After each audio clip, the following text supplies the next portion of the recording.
క్రీస్తునందు ప్రియ దేవుని బిడ్డలారా, ప్రభువైన యేసు క్రీస్తు అతి పరిశుద్ధ నామమున మీకు శుభములు. ప్రభు మనల్ని మే మాసంలో ఈ యొక్క రెండవ ఆదివారం కూడా కాపాడి ఈ యొక్క రెండవ ఆదివారం ఆయన ఆరాధించడానికి దేవుడిచ్చిన కృపను బట్టి దేవుని మహిమ చెల్లిస్తాం. మరి ఈ యొక్క ఏప్రిల్ మే మాసము జూన్ వరకు మన భారతదేశంలో మరి కాలాలు ఉంటాయి కదా.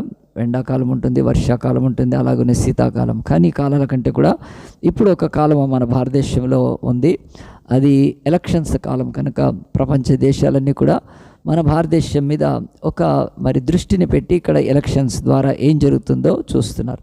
సో ఎలక్షన్స్ విషయమై మనం ఆలోచన చేస్తే మరి భారతదేశంలో ఏప్రిల్ 19 నుంచి మరి యొక్క జూన్ 1 వరకు ఎలక్షన్స్ 44 దినాలు 22 రాష్ట్రాలు ఇంకా యూనియన్ టెరిటరీస్లో జరిగిస్తుండగా ఈ యొక్క 44 దినాలు జరగవు. కానీ మరి ఎలక్షన్స్ మరి ఆయా స్టేట్స్లో 2 ఫేజెస్లో 3 ఫేజెస్ 4 ఫేజెస్లో యూపీ అయితే ఉత్తరప్రదేశ్ చాలా పెద్దది కనుక 7 ఫేసెస్లో అంటే ఒక్క రాష్ట్రంలోనే 7 సార్లు ఎలక్షన్స్ జరుగుతున్నాయి. మరి ఇలాంటి సుదీర్ఘమైన ఎలక్షన్స్ పీరియడ్లో ఎలక్షన్స్లో మరి ఏముంటుంది? ఎలక్షన్స్లో మరి లోకంలో మనం చూస్తే డబ్బు, భయంకరమైన డబ్బు, మద్యము, మత్తు పదార్థం మత్తు, అలాగున్న కులము, మతము, జాతి, వర్గము, ఆ తర్వాత భయంకరమైన దూషణ, తిట్లు, ఒకరినొకరు తిట్టుకోవడము, అలాగున ఇవే కాకుండా ఎన్నో పార్టీలు ప్రజలను మభ్యపెట్టి మీకు ఇది ఉచితము, అది ఉచితము, మీకు ఇది చేస్తామని హామీలు ఇస్తూ మేనిఫెస్టోలు పెడుతూ భారతదేశం అంతటా కూడా ఒక గొప్ప ఎలక్షన్స్ యొక్క సందడి నెలకొని మరి ఈ యొక్క ఎలక్షన్స్లో ఎంత భయంకరమైన విషయాలుంటే చివరికి మన రాష్ట్ర ముఖ్యమంత్రి రేవంత్ రెడ్డి గారి మీద మరి ఎలక్షన్ కమిషన్ కేసు ఫైల్ చేయాల్సి వచ్చింది. ఎందుకనంటే అతడు ఇంతకు ముందున్న ఆ యొక్క ముఖ్యమంత్రి కేసీఆర్ గారిని పర్సనల్గా వ్యక్తిగతంగా దూషించాడని ఆ యొక్క కేసు పెట్టారు. ఇలాంటి దూషణల ఆ యొక్క తిట్లు ఇవి ఈ ఎలక్షన్స్లో బహుగా చూస్తున్నప్పుడు ఇంత ఎలక్షన్స్ విషయమై ఈరోజు దేశాల్లో మరి ఈ యొక్క ఎలక్షన్స్ విషయమై జరుగుతున్నప్పుడు మరి దీని విషయమై మనము ఎలక్షన్స్లో పార్టిసిపేట్ చేస్తున్నాము, ఓటేస్తున్నాము అదంతా. కానీ మరి ఎలక్షన్స్ విషయం బైబిల్ ఏమైనా మాట్లాడుతుందా అంటే ఖచ్చితంగా ఈ యొక్క బైబిల్ ఎలక్షన్స్ కొరకు మాట్లాడుతుంది. మరి ఎలక్షన్ అనే మాట మరి 27 సార్లు బైబిల్లో ఉంది. అసలు ఈ బైబిలే ఎలక్షన్ గురించి అతి ఎక్కువగా మాట్లాడే పుస్తకం బైబిలే కనుక మరి ఈ సిరీస్ మీద మనం మొదలుపెట్టి పోయిన వారము మరి ఈ యొక్క బైబిలు ఎన్నికలు అనే ఒక భాగాన్ని అంశంగా తీసుకొని పోయిన వారము ఎన్నికలు, ఎవరి ఎన్నికలు అంటే పాలకుడి ఎన్నిక లేకపోతే పరిపాలకుడి ఎన్నిక అనేది బైబిల్లో మనం నేర్చుకున్నాం. అది లాస్ట్ వీక్ యూట్యూబ్లో మెసేజ్ ఉంది, మీరు చూడవచ్చు. ఈరోజు 2వ భాగాన్ని మనం నేర్చుకుందాం. అది ఏమిటనంటే మరి ఇదిగోండి, ఒక హాస్టల్లో ఉండే ఒక అమ్మాయి. ఈ చర్చికి చాలామంది హాస్టల్లో ఉండేవాళ్ళు, చాలామంది బాయ్స్ గర్ల్స్ వస్తూనే ఉన్నారు. కొన్ని వేల మంది 17 సంవత్సరంలో వచ్చి వెళ్ళుంటారు ఈ హాస్టల్స్లో చదువుకునే పిల్లలు. అలాంటి ఒక హాస్టల్ పిల్ల ఒకరోజు ఒక అమ్మాయి వచ్చి చాలా కొంత బాధగా ఉంటే నేను అడిగాను, ఎందుకు అట్లా ఉన్నావంటే నేను హాస్టల్ను ఖాళీ హాస్టల్ మారాలనుకుంటున్నాను. ఎందుకమ్మా హాస్టల్ మారాలనుకుంటావు?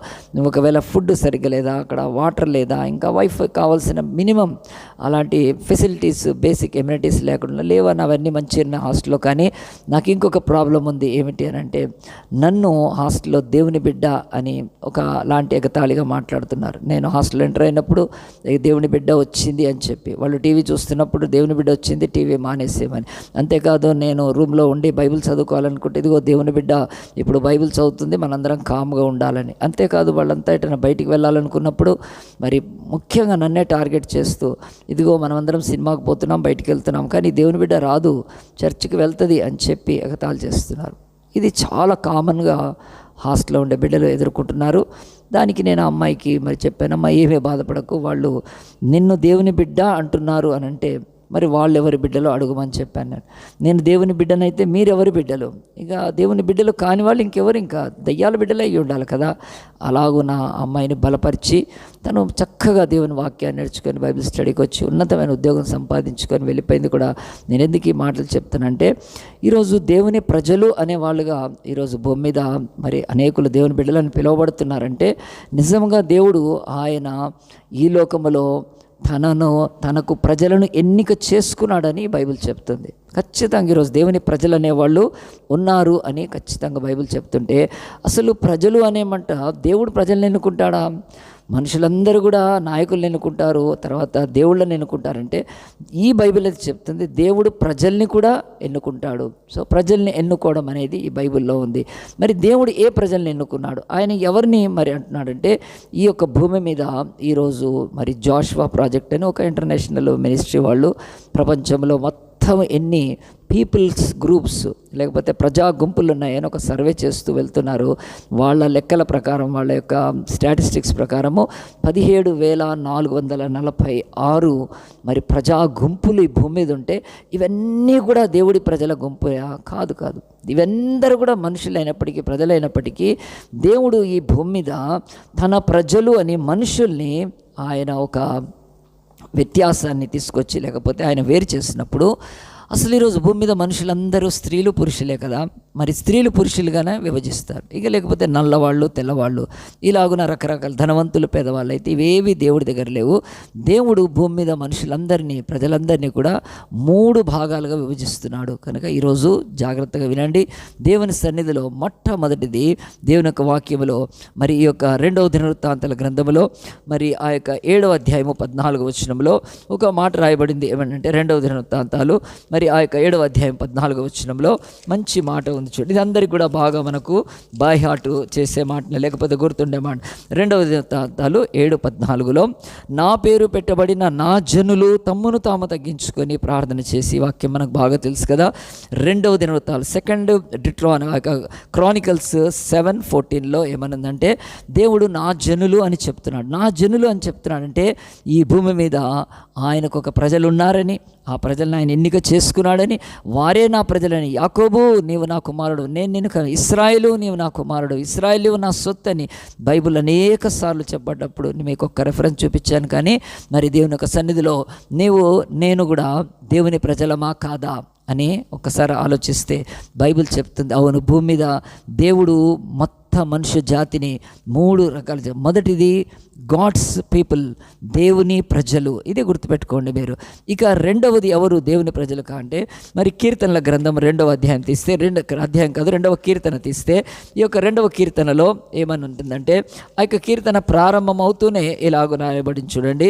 2వ కీర్తనలో దేవుని యొక్క వాక్యము, అన్యజనులు ఏలా అల్లరి రేపుచున్నారు, జనములు ఏలా వ్యర్థమైన దాన్ని తలంచుచున్నవి.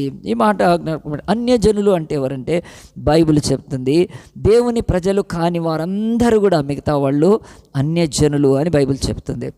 ఆనాడు దేవుని ప్రజలు ఇశ్రాయేల్ అయితే, ఇశ్రాయేల్ చుట్టూ ఉన్న అమోరీలు, కనాలీలు, పెరిజ్జీలు, ఎబూసీలు, గిర్గాషీలు, హిత్తీయులు, హివ్వీయులు, ఫిలిస్తీయులు ఇలాగున చుట్టూ రాజ్యాలన్నింటినీ కూడా దేవుడు అన్యజనులు అని పిలిచాడు. సో ఇప్పుడు 2 అవుతున్నాయి కనుక, మొదటిది గాడ్స్ పీపుల్, దేవుని ప్రజలు. 2వది అన్యజనులు, ఇంగ్లీష్లో జెంటైల్స్ అంటారు, మీరు రాసుకోవచ్చు. జెంటైల్స్ అనే మాట బైబిల్ వాడుతుంది. కనుక ఈ యొక్క జెంటైల్స్ ఇవి 2 మాత్రమే ఉన్నారా? కాదు. దేవుడి దృష్టిలో ఇంకొకళ్ళు ఉన్నారు, 3వ కేటగిరీ ఉంది.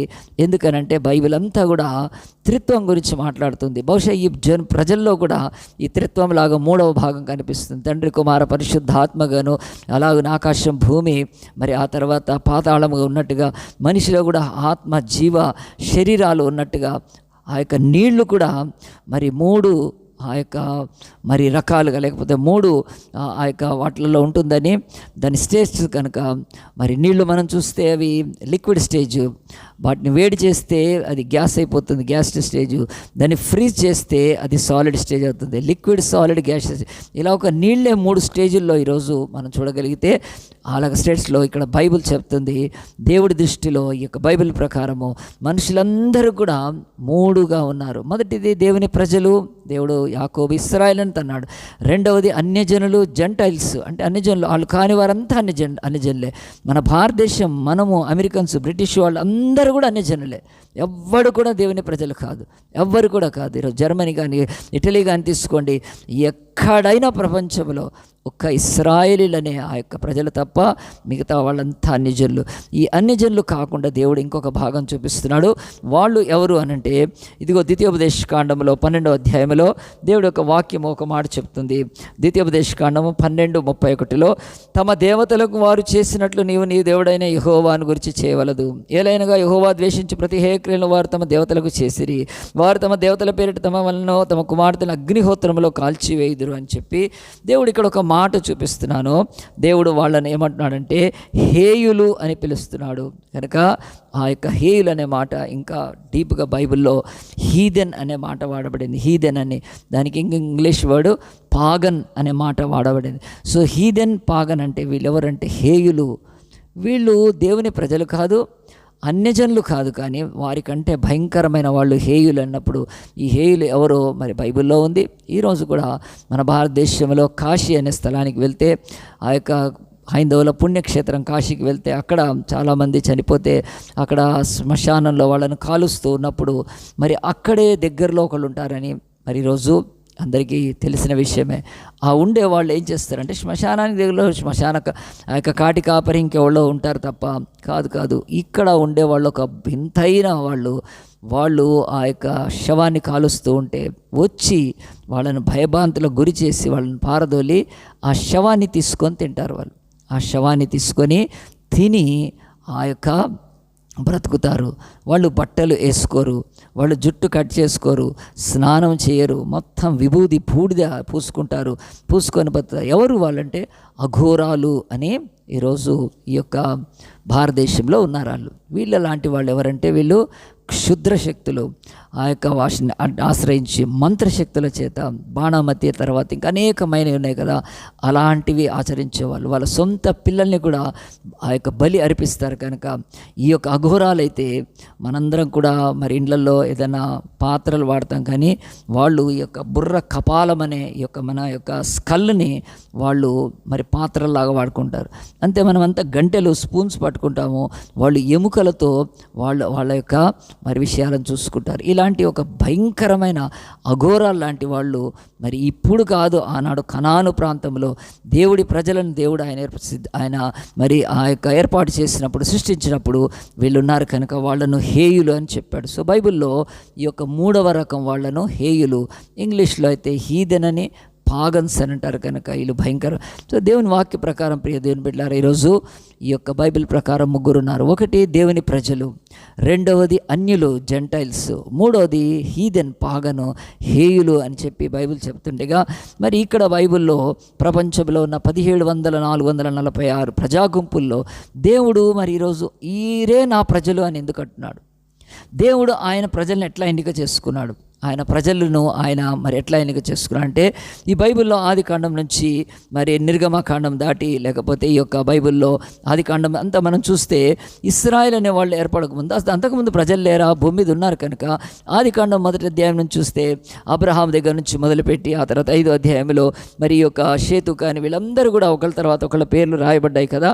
మరి వీళ్ళంతా కూడా దేవుని ప్రజలు కాదా అంటే, దేవుని ప్రజలైనప్పటికీ కూడా దేవుడు వారిని అనలేదు. అలాగున వాళ్ళంతా జనులుగా ఉన్నప్పుడు అబ్రహాం, ఆదాము తర్వాత షేతు, ఏనోషు, ఇలాగున కేయినాను, మహలేలను, హెరెదని, ఇలాగున నోవాహు కాలం వచ్చే వరకు కూడా మనుషులు నోవాహు కాలం వచ్చే వరకు తప్పిపోయి, నోవాహు కాలం తర్వాత కూడా మళ్ళీ 10 తరాల తర్వాత దేవుడు భూమి మీద ఆయన యొక్క ఉనికి, దేవుడు భూమి మీద ఆయన యొక్క సత్యము తప్పిపోయి మనుష్యులు భ్రష్టులై వారి మార్గాలు చెడిపేసుకొని ఆకాశాన్ని పూజిస్తూ, సూర్యుని పూజిస్తూ, చంద్రుని పూజింపజేస్తూ, జంతువులను పూజింపజేస్తూ, విగ్రహాలను చేసుకొని, బొమ్మలను చేసుకొని, ప్రకృతిని పూజిస్తూ, పాములను పూజిస్తూ ఉండగా అలాంటి ఒక భయంకరమైన మానవ పాలన కిందికి మనుషులు వెళ్ళిపోయినప్పుడు దేవుడు అప్పుడు ఆయన తన ప్రజలను ఎన్నిక చేసుకోవాలని, తన ప్రజలను తన యొక్క నామాన్ని ఎరిగిన ఒక ప్రజలను సృష్టించాలని ఆశపడే ఈ పరిశుద్ధ గ్రంథంలో బైబిల్ చెప్తుంది.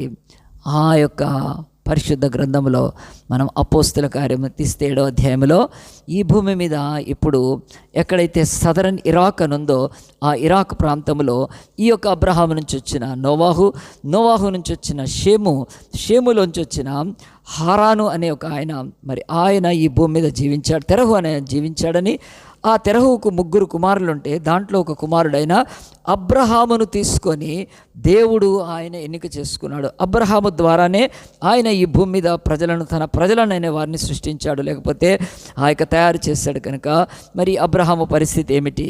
ఈ బైబిల్ స్పష్టంగా చెప్తుంది. అబ్రహాం అనే ఇతడు సదరన్ ఇరాక్లో, అప్పుడు దాన్ని మెసపటోమియా అనేవాళ్ళు.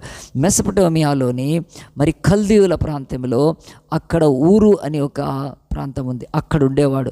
మరి అతని యొక్క అన్న తమ్ముడు ఇద్దరికి పెళ్ళిళ్ళు అయితే ఇద్దరికి బిడ్డలు పుడితే ఈ యొక్క అబ్రహాముకు మాత్రం బిడ్డలు పుట్టలేదు. అతనికి సంతానం లేని హీనుడిగా బతుకుతున్నప్పుడు అలాంటి సమయంలో అతడు కొలవని దేవుడు, చెయ్యని పూజ, ఆ ఎక్కని దేవాలయం లేకుండా తిరిగి చివరికి సదరని ఇరాకులో ఇప్పటికీ కూడా ఆ యొక్క ప్రాచీన ఆ కట్టడాలు జిగ్గురాట్లు అనే ఒక పెద్ద మందిరాలు ఉండేవి. వాళ్ళు వెళ్ళి అక్కడ కూడా వెళ్ళి ఆరాధించిన అబ్రహాముకు పిల్లలు పుట్టకపోయే వరకు అతడు విసికి వేసారి ఎవరైనా దేవుడుంటే, నాకు బిడ్డలనిచ్చే దేవుడుంటే ప్రత్యక్షం కావాలని బహువేదనతో ప్రార్థన చేసి ఉంటాడేమో ఈ బైబిల్ అయితే చెప్తుంది.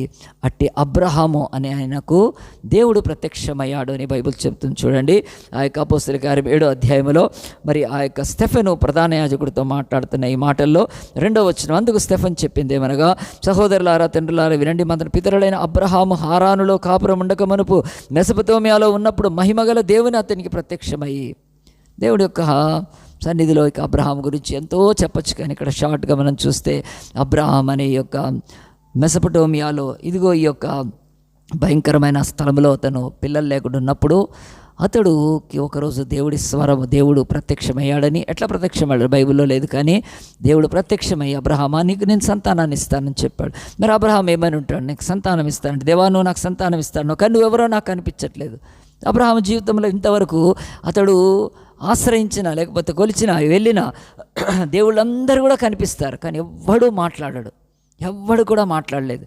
కానీ ఈ దేవుడు కనిపించట్లేదు, కానీ మాట్లాడుతున్నాడు. అప్పుడు అబ్రహాముకి చాలా ఊరట కలిగి ఉంటుంది.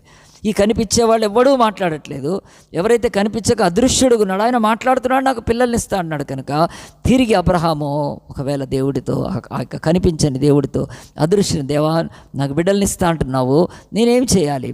నీకు బంగారం ఇవ్వాలా, వెండి ఇవ్వాలా, నీకు డబ్బులు ఇవ్వాలా, నీకు పొలం ఇవ్వాలా, నీకు పంటనివ్వాలా, నీకు గొడ్లని ఇవ్వాలా, పశువుల్ని ఇవ్వాలా, బలుల్ని ఇవ్వాలా, నేను పూజలు చేయాలా, నేను దీక్షలు పూనాలా, నేను ఉపవాసం ఉండాలా, ఏం చేయాలో చెప్పు, నేను చేస్తాను అన్నప్పుడు దేవుడు అబ్రహాముకి ఇవేమీ చేయనక్కర్లేదు, కానీ నువ్వు ఒక పని చేయాలని చెప్పాడు. అదేమిటంటే ఈ యొక్క అపోస్తలుల కార్యం 7వ అధ్యాయంలో చూడండి 3వ వచనంలో, నీవు నీ దేశమును నీ స్వజన్మను విడిచి బయలుదేరి నేను నీకు చూపించబో దేశానికి రమ్మని అతనితో చెప్పాను. బైబిల్ చెప్తుంది స్పష్టంగా, నువ్వు చేయాల్సింది ఏమిటంటే, అబ్రహామా నీవు లేచి నీ తండ్రి ఇంటిని వదిలిపెట్టాలి, నీ బంధువుల్ని వదిలిపెట్టాలి, నీ స్వజనులను వదిలిపెట్టాలి. ఇంతే, నువ్వు ఇవి చేస్తే నీకు తప్పకుండా నేను పిల్లల్ని ఇస్తాను, నీకు సంతానమని ఆశీర్వాదం ఇస్తా అన్నప్పుడు ప్రియ దేవుని బిడ్డలారా, మరి అబ్రహాం ఏం చేశాడు? మరి దేవుని యొక్క వాక్యంలో మీకు అపోస్తలుల కార్యం చూపించాను, కానీ రండి ఆదికాండం 12వ అధ్యాయంలోకి వస్తే 11వ అధ్యాయంలో దేవుని యొక్క వాక్యం చెప్తుంది. ఈ అబ్రహాం ఒకనాడు మెసొపొతామియాలోని ఆ యొక్క కల్దీల దేశ ప్రాంతంలో నుంచి, ఊరు అనే ప్రాంతం నుంచి దేవుడు చెప్పిన చోటికి వెళ్తానికి బయలుదేరాడు. కానీ అతడు బయలుదేరాలి, ఆ యొక్క స్థలానికి వెళ్ళాలంటే కనానుకి మధ్యలో పెద్ద ఎడారి ఉంది. కనుక ఆ ఎడారి ఈరోజు సౌదీ అరేబియా, మనందరికీ తెలుసు సౌదీ అరేబియా ప్రపంచంలోనే ఈరోజు ఒక గొప్ప ధనిక దేశంగా తయారైంది కదా. సౌదీ అరేబియా, ముస్లిమ్స్, అరబ్స్ ఉంటారు. అక్కడికి వెళ్ళి ఆ ఎడారిలోంచి వెళ్ళాడు. కనుక అతడు కల్దీల దేశంలోని ఊరనే పట్టణం నుంచి నేరుగా నార్త్లో ఉండే హారాను అనే దేశానికి వెళ్ళాడు. అది ఇప్పుడు సిరియా. అది అక్కడికి వెళ్ళి ఏం చేశారంటే, మరి దేవా నాకు పిల్లల్ని ఇవ్వలేదు అంటే, దేవుడు అన్నాడు నీకు పిల్లల్ని ఇవ్వాలంటే నేను సంతానం ఇవ్వాలి, నేను చెప్పిన చోటికి నువ్వు రాలేదు అంటే నీ తండ్రి ఇక్కడ ఉండిపోయాన్ని.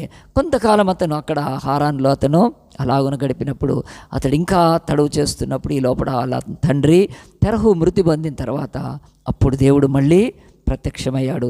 ఆదికాండం 12వ అధ్యాయం తీస్తే, తెరహు చనిపోయిన తర్వాత అయినా నువ్వు ఇప్పుడైనా లేచి నువ్వు వెళ్తే నిన్ను దీవిస్తానని చెప్పి ఆదికాండం 12వ అధ్యాయంలో యెహోవా దేవుడు వెంటనే చెప్తున్నాడు. చూడండి ఆ యొక్క నీవు లేచి నీ దేశం నుండి నీ బంధువులు ఎదురు నీ తండ్రి నుండి బయలుదేరి నేను నీకు చూపించు దేశానికి వెళ్ళి 3 సంగతులు చెప్తున్నాడు. మొదట నీ తండ్రిని అంటే నీ సొంత కుటుంబాన్ని వదిలిపెట్టాలి. లేచి నీ బంధువులను వదిలిపెట్టాలి, నీకు చుట్టూ ఉండే బంధువులు నీ రక్త సంబంధులు. మూడవది నీ స్వజనులు ఎవరైతే నీ దేశంలో ఉన్నారో వారిని వదిలిపెట్టాలని చెప్పినప్పుడు ఇక్కడ బైబిల్ అయితే చెప్తుంది. ఈ యొక్క 3 సంగతులు అన్నప్పుడు మనకు ఒక మంచి సామెత, 3 పువ్వులు 6 కాయలు అంటారు కనుక 3 పువ్వులకు 6 కాయలు, 3 పువ్వులకు 3 కాయలే వస్తే అది అంత ఇది కాదు, అది మానవుడు లాభం కాదు కదా. దేవుడు ఎంత మంచి దేవుడు అంటే 3 పువ్వులకు 6 కాయలు ఇచ్చే దేవుడు కనుక. అలాగనే ఒక చిన్న తెలుగు సామెత ఇక్కడ నేను ఉపయోగిస్తున్నాను ఈ యొక్క బైబిల్లో. అబ్రహామా, నువ్వు ఈ 3 పనులు చేస్తే నీకు 6 అంచెల ఆశీర్వాదం ఇస్తాను అని దేవుడు అతనికి 6 ఫోల్డ్ బ్లెస్సింగ్ గురించి చెప్పాడు. 12వ అధ్యాయంలో చూడండి, ఆ యొక్క 2వ వచనంలో నిన్ను గొప్ప జనంగా చేసి, నెంబర్ 1 మీరు రాసుకోవచ్చు, నోట్ చేసుకోవచ్చు. ఈ యొక్క ఎన్టీసీ చర్చ్ ఇప్పుడు స్టార్ట్ చేసి 17 సంవత్సరాలు, అంతకుముందు ఇంకా 10 సంవత్సరాలు, 27 సంవత్సరాల్లో నా దగ్గర వాక్యం నేర్చుకున్న వాళ్ళందరికీ ఈ 6 వచనాలు. కొంతమంది అయితే నా యొక్క బైబిల్ స్టూడెంట్స్, నా యొక్క బైబిల్లో స్టడీకి వచ్చేవాళ్ళు ఇది ప్రింట్ చేసుకొని వాళ్ళ ఇంట్లో గోడ కతికించుకున్నారు. ఇది ఖచ్చితంగా ప్రతి క్రైస్తవుడు కూడా తెలుసుకోవాలి కనుక ఇది తెలుసుకోకుండా క్రైస్తవుడుగా కూడా అతడు ఉన్నాడంటే అది చాలా బుద్ధిహీనమైనది, అంటే సరైన జ్ఞానం లేనట్టుగా. ఈ 2వ వచనంలో చూడండి, 6 ఫోల్డ్ బ్లెస్, నిన్ను గొప్ప జనముగా చేస్తాను. ఒక్క సంతానం, ఒక బిడ్డ కూడా లేని అతన్ని గొప్ప జనముగా చేస్తాడు. 2వది నిన్ను ఆశీర్వదిస్తానన్నాడు. ఆశీర్వాదం వేరు, ఐశ్వర్యం వేరు కనుక ఎప్పుడు కూడా మీరు 2 ఒకటి అనుకోవద్దు. ఐశ్వర్యమే ఆశీర్వాదం అయితే మొన్న కోవిడ్లో చాలా ధనవంతులు చచ్చిపోయేవాళ్ళు కాదు. ఎట్లా అంటే మరి కుక్కలు చచ్చినట్టు చచ్చారు, పిట్టలు చచ్చినట్టు చచ్చారు కనుక. ఎందుకంటే ధనము కాదు ఆశీర్వాదం. మనం తెలుగులో ఐశ్వర్యము ఆశీర్వాదం అనే మాట తెస్తే ఐశ్వర్యం ఆశీర్వాదము కాదు, ఆశీర్వాదము వేరు కనుక దాన్ని గుర్తుపెట్టుకోండి. నేను ఆశీర్వదిస్తానంటున్నాడు తప్ప నేను ఐశ్వర్యవంతుని చేయడం కాదు కనుక. నేను గొప్ప జనంగా చేస్తాను, ఇది మొదటిది. నిన్ను ఆశీర్వదిస్తాను. 3వది నీ నామమును గొప్ప చేస్తాను. నువ్వు సొంతంగా ఏ టైటిల్స్ పెట్టుకోలేం. రెవరెండ్లు, డాక్టర్లు, బిషప్లు, పైపులు, పోపులు, ఇంకా ఈ లోకంలో ఏ టైటిల్ కూడా పెట్టుకోనక్కర్లేదు. నీ కులాన్ని నీ తోకగా పెట్టుకొని నీ కులాన్ని పెద్దగా చెప్పుకోనక్కర్లేదు, నీ కులంతో అది అని చెప్పి ఏం అక్కర్లేదు. నీ నామాన్ని నేను గొప్ప చేస్తాను అబ్రహమా అని చెప్పి. మనందరికీ అదే, నీవు ఆశీర్వాదంగా ఉంటావు. ఆశీర్వాదంగా అంటే ఇంగ్లీష్లో మంచిగా ఉంది, బర్డన్గా ఉండవు కానీ బ్లెస్సింగ్గా ఉంటావు కనుక. మీరు ఒక చెట్టును చూడండి, దేవుడు నాటిన చెట్టు, దాని ఆకులు ఎప్పుడు అది తినదు, దాని పండ్లు ఎప్పుడు తినదు, అది దాని యొక్క వేళ్ళు అది ఎప్పుడు వాడుకోదు, దాని యొక్క కొమ్మ రెమ్మ ఇవే దాన్ని నరికి పారేసినా కానీ ఒక చెట్టునే దేవుడు పెడితే అది ఎంతమందికి బ్లెస్సింగ్ ఉంది. ఎంత భయంకరమైన పరిస్థితిలో కొట్టుమిట్టాడుతున్నప్పుడు ఎండలో వెళ్ళి చెట్టు కింద నిలబడండి, చల్లటి ఆక్సిజన్ ఇస్తుంది, కార్బన్ డైఆక్సైడ్. అలాగున్న దేవుడు అంటున్నాడు, నీవు ఆశీర్వాదంగా ఉంటావు. నువ్వు ఆశీర్వదింపబడ్డ గొప్ప కాదు, నువ్వు అనేకులకు ఆశీర్వాదకరంగా ఉంటావు. ఇది 4వది. 5వది, నిన్ను ఆశీర్వదించిన వారిని ఆశీర్దిస్తాను, నిన్ను దూషించిన వారిని శపిస్తాను. ఇది ఎందుకు చెప్తున్నానంటే, నిన్నెవరైనా ఆశీర్దిస్తే నువ్వు ఏం పెద్ద రుణం తీర్చుకోనక్కర్లేదు, నేను తీర్చుకుంటాను. నువ్వు ఎంత ఇస్తావు నువ్వు, కానీ నేను వాళ్ళను బహుగా దీవిస్తాను నిన్ను బట్టి అని దేవుడు. మనకు ఎవరైనా ప్రేమిస్తే వాళ్ళని దేవుడు బహుగా దీవిస్తాడు. మనకి ఎవరైనా మనకు సహాయం చేస్తే వారికి. ఇది 5th దాంట్లో అన్నాడు, నిన్ను దూషించువాన్ని శపిస్తాను. దేవుడు అంటున్నాడు, నువ్వు వదిలిపెట్టు, నువ్వు ఫైటింగ్ చేయొద్దు, నాకు వదిలేసి. నిన్నెవడైనా ఏమన్నా అన్నాడంటే వాడి సంగతి నేను చూసుకుంటానని దేవుడు ఆ యొక్క 5th ఫోల్డ్లో ఆ మాట చెప్తూ ఆ యొక్క నువ్వు కొట్లాడనక్కర్లేదని చెప్తున్నాడు. ఇక 6వది, భూమి యొక్క సమస్త వంశములు నీ యందు ఆశింపబడని అబ్రాహాముతో అన్నాడు. ఇది 6ది.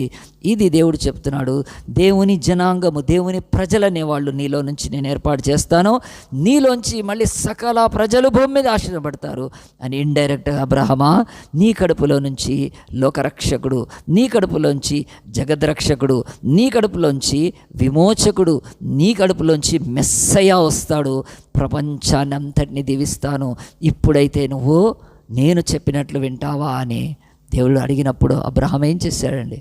అయ్యో, నా తండ్రిని వదిలిపెట్టాలా, నా కుటుంబాన్ని వదిలిపెట్టాలా, నా బంధువులు అనుకోలేదు. కానీ దేవుడి మాటకు లోబడి వెంటనే బైబిల్ మనకు చెప్తుంది చూడండి. 4వ, యెహోవా అతనితో చెప్పిన ప్రకారం అబ్రహాం వెళ్ళిన లోతంతా కూడా. అబ్రహాం హారాన్ నుండి బయలుదేరినప్పుడు 75 ఏండ్ల ఈడు గలవాడు. అబ్రహాం తన భార్య షారాన్ సహోదరుని కుమారుని లోతున్న హారాన్లో తాను వరార్జించిన యావదాస్తిని వారు సంపాదించిన సమస్తమైన వాటిని తీసుకొని కనాను దేశమునకు వెళ్ళి బయలుదేరి కనాను దేశమునకు వచ్చిరి. బైబిల్ చెప్తుంది ఈరోజు దేవుడు ప్రజల్ని ఎన్నిక చేసుకుంటాడు. ఆయన ఎన్నిక చేసుకున్న ప్రజల్లో బైబిల్ చెప్తుంది వాళ్ళు అక్కడ దేవుడు చెప్పిన చోటకి వెళ్తారంటే వారిలోంచి వేరుగా ఉంటారు. సో బైబిల్లో జాగ్రత్తగా వినండి. కొద్దిసేపట్లో ఈ వాక్యంలో మీరు గ్రహించవచ్చు. ఈ యొక్క బైబిల్లో ఉన్న ఈ యొక్క భాగాల్లో నుంచి మీరు ఒక్కటి ఆలోచించవచ్చు. ఈరోజు చాలామందికి ప్రశ్న కదా, అదేం ప్రశ్న అంటే, మరి ఇంతమంది భూమి మీద హిందువులు, ముస్లిమ్స్, జొరాస్ట్రియన్స్, బుద్ధిస్టులు, జైన్స్, అలాగన సిక్కు మతస్థులు, ఆ యొక్క చైనాలో ఉండే షింటో మతస్థులతో పాటు ప్రపంచంలో ఎన్ని మతాలు, బాహ్య మతం అని ఉంది కదా, వీళ్ళంతా ఇలాగ ఉన్నందుకు మరి దేవుడు ఎందుకు వీళ్ళని ఇలాగ ఉన్నాడు? మరి దేవుడు నిజమైన దేవుడైతే వాళ్ళల్లో ఎందుకు పుట్టించాడు?